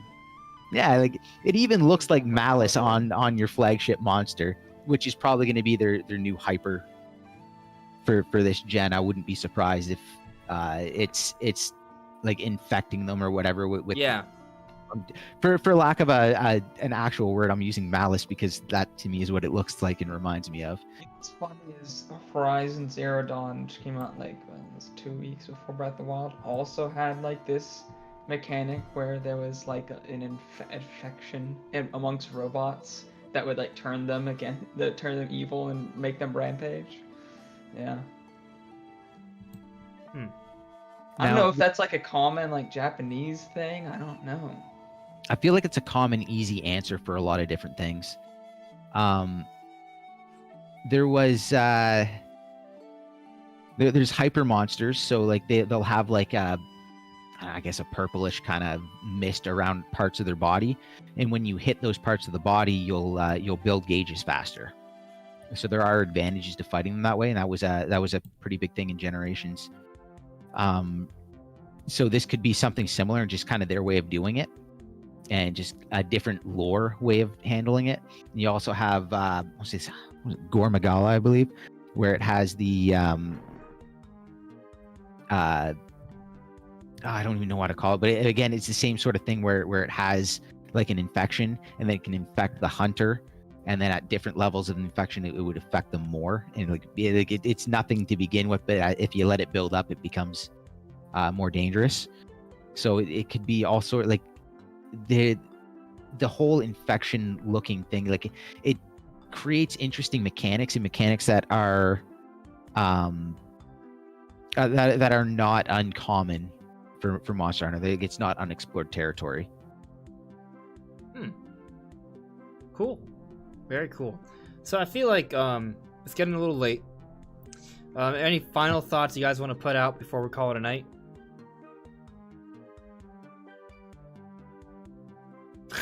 You guys got nothing. We covered a lot. We talked about so much. It's like, where do I even begin? Yeah.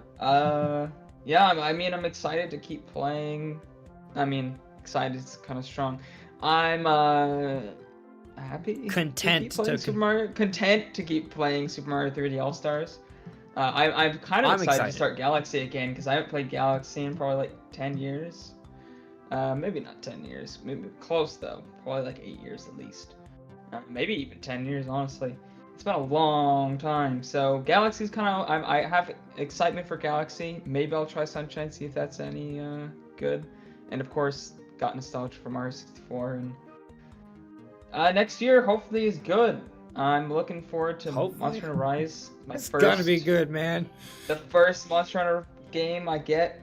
Gonna be going out with the boys, hunting some. Dude, it's coming. I'm very excited. I want to go hunting with the boys too. Yeah, it's gonna be.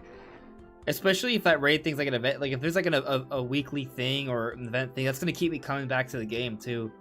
Not to mention, Monster Hunter has so much content. Those games are huge. Like even the base game, you can put hundreds of hours into.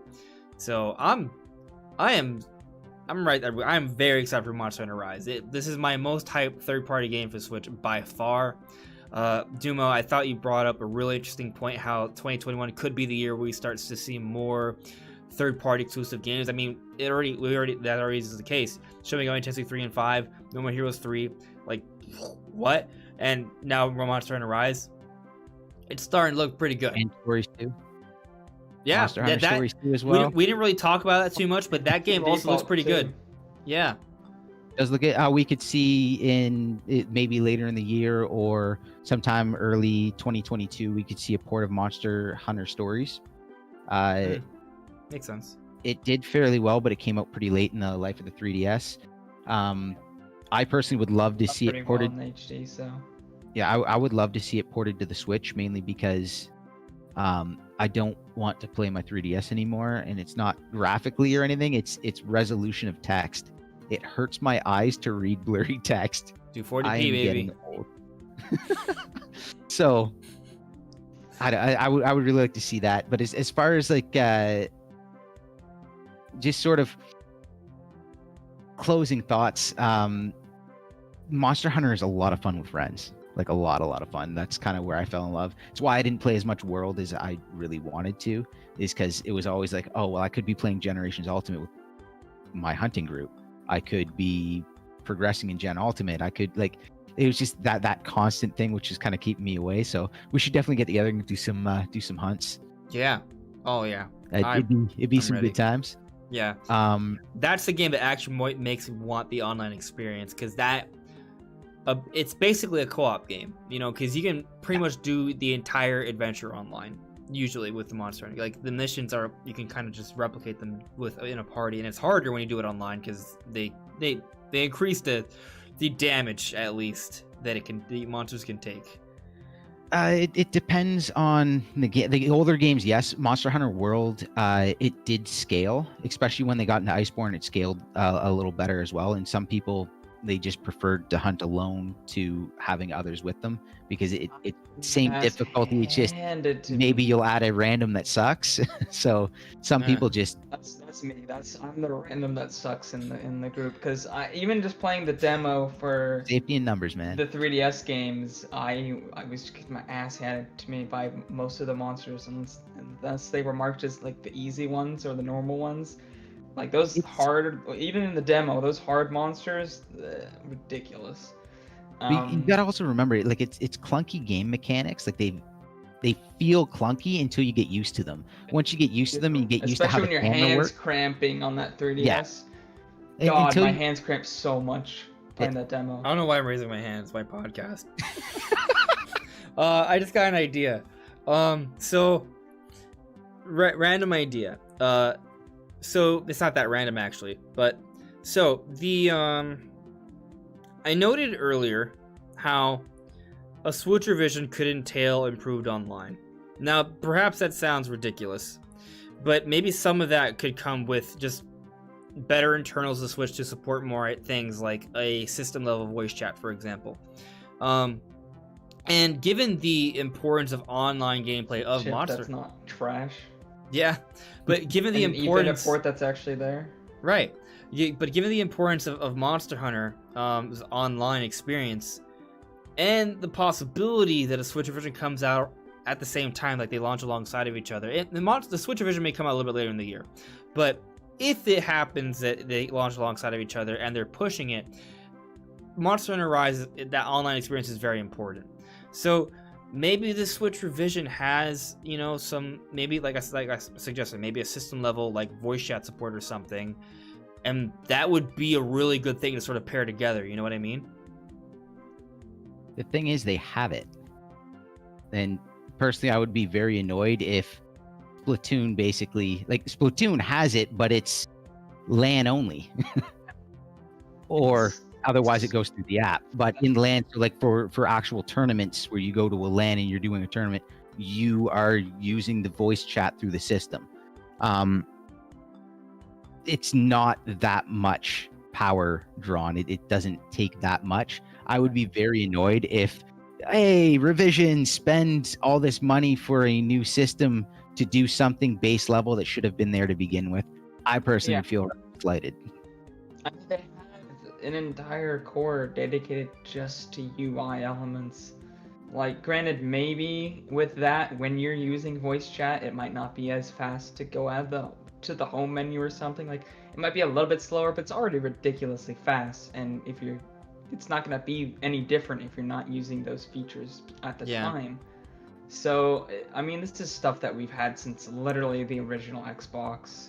Right. I mean, Yeah, you guys are right. It may be the case that Nintendo isn't going to do that. It doesn't really make that much sense, I guess, because Nintendo barely does online improvements anyway. And I do understand your point that fans may feel slighted if they kind of locked it to that. Even from what you guys are saying, it's still pretty easy to accomplish on the base Switch, and it's just sort of a head scratch that they don't really have it set up appropriately. But it's just an idea I wanted to throw out there before we close things out. So I could see them do it is the crazy thing. well, I want to be right just because I want to have that, you know? If that's what it takes to get it, I'll do it. But I also understand that, yeah, some fans probably won't like it, but I'll take what I can get. I'm terrible. But anyways, guys, I'm excited for Monster Hunter Rise. I'm excited for 3D All-Stars. I'm excited for 2021. I'm excited for Hyrule Warriors that we'll be seeing more of later this week. A lot of cool stuff for Nintendo lately. A lot of cool stuff for gaming in general lately. But thank you so much for watching. Make sure to check out both Dumo and What About Nintendo. Their channels are linked in the description below. But that's all for now. Have a good one. Bye. Bye. Not ending. It's ending now.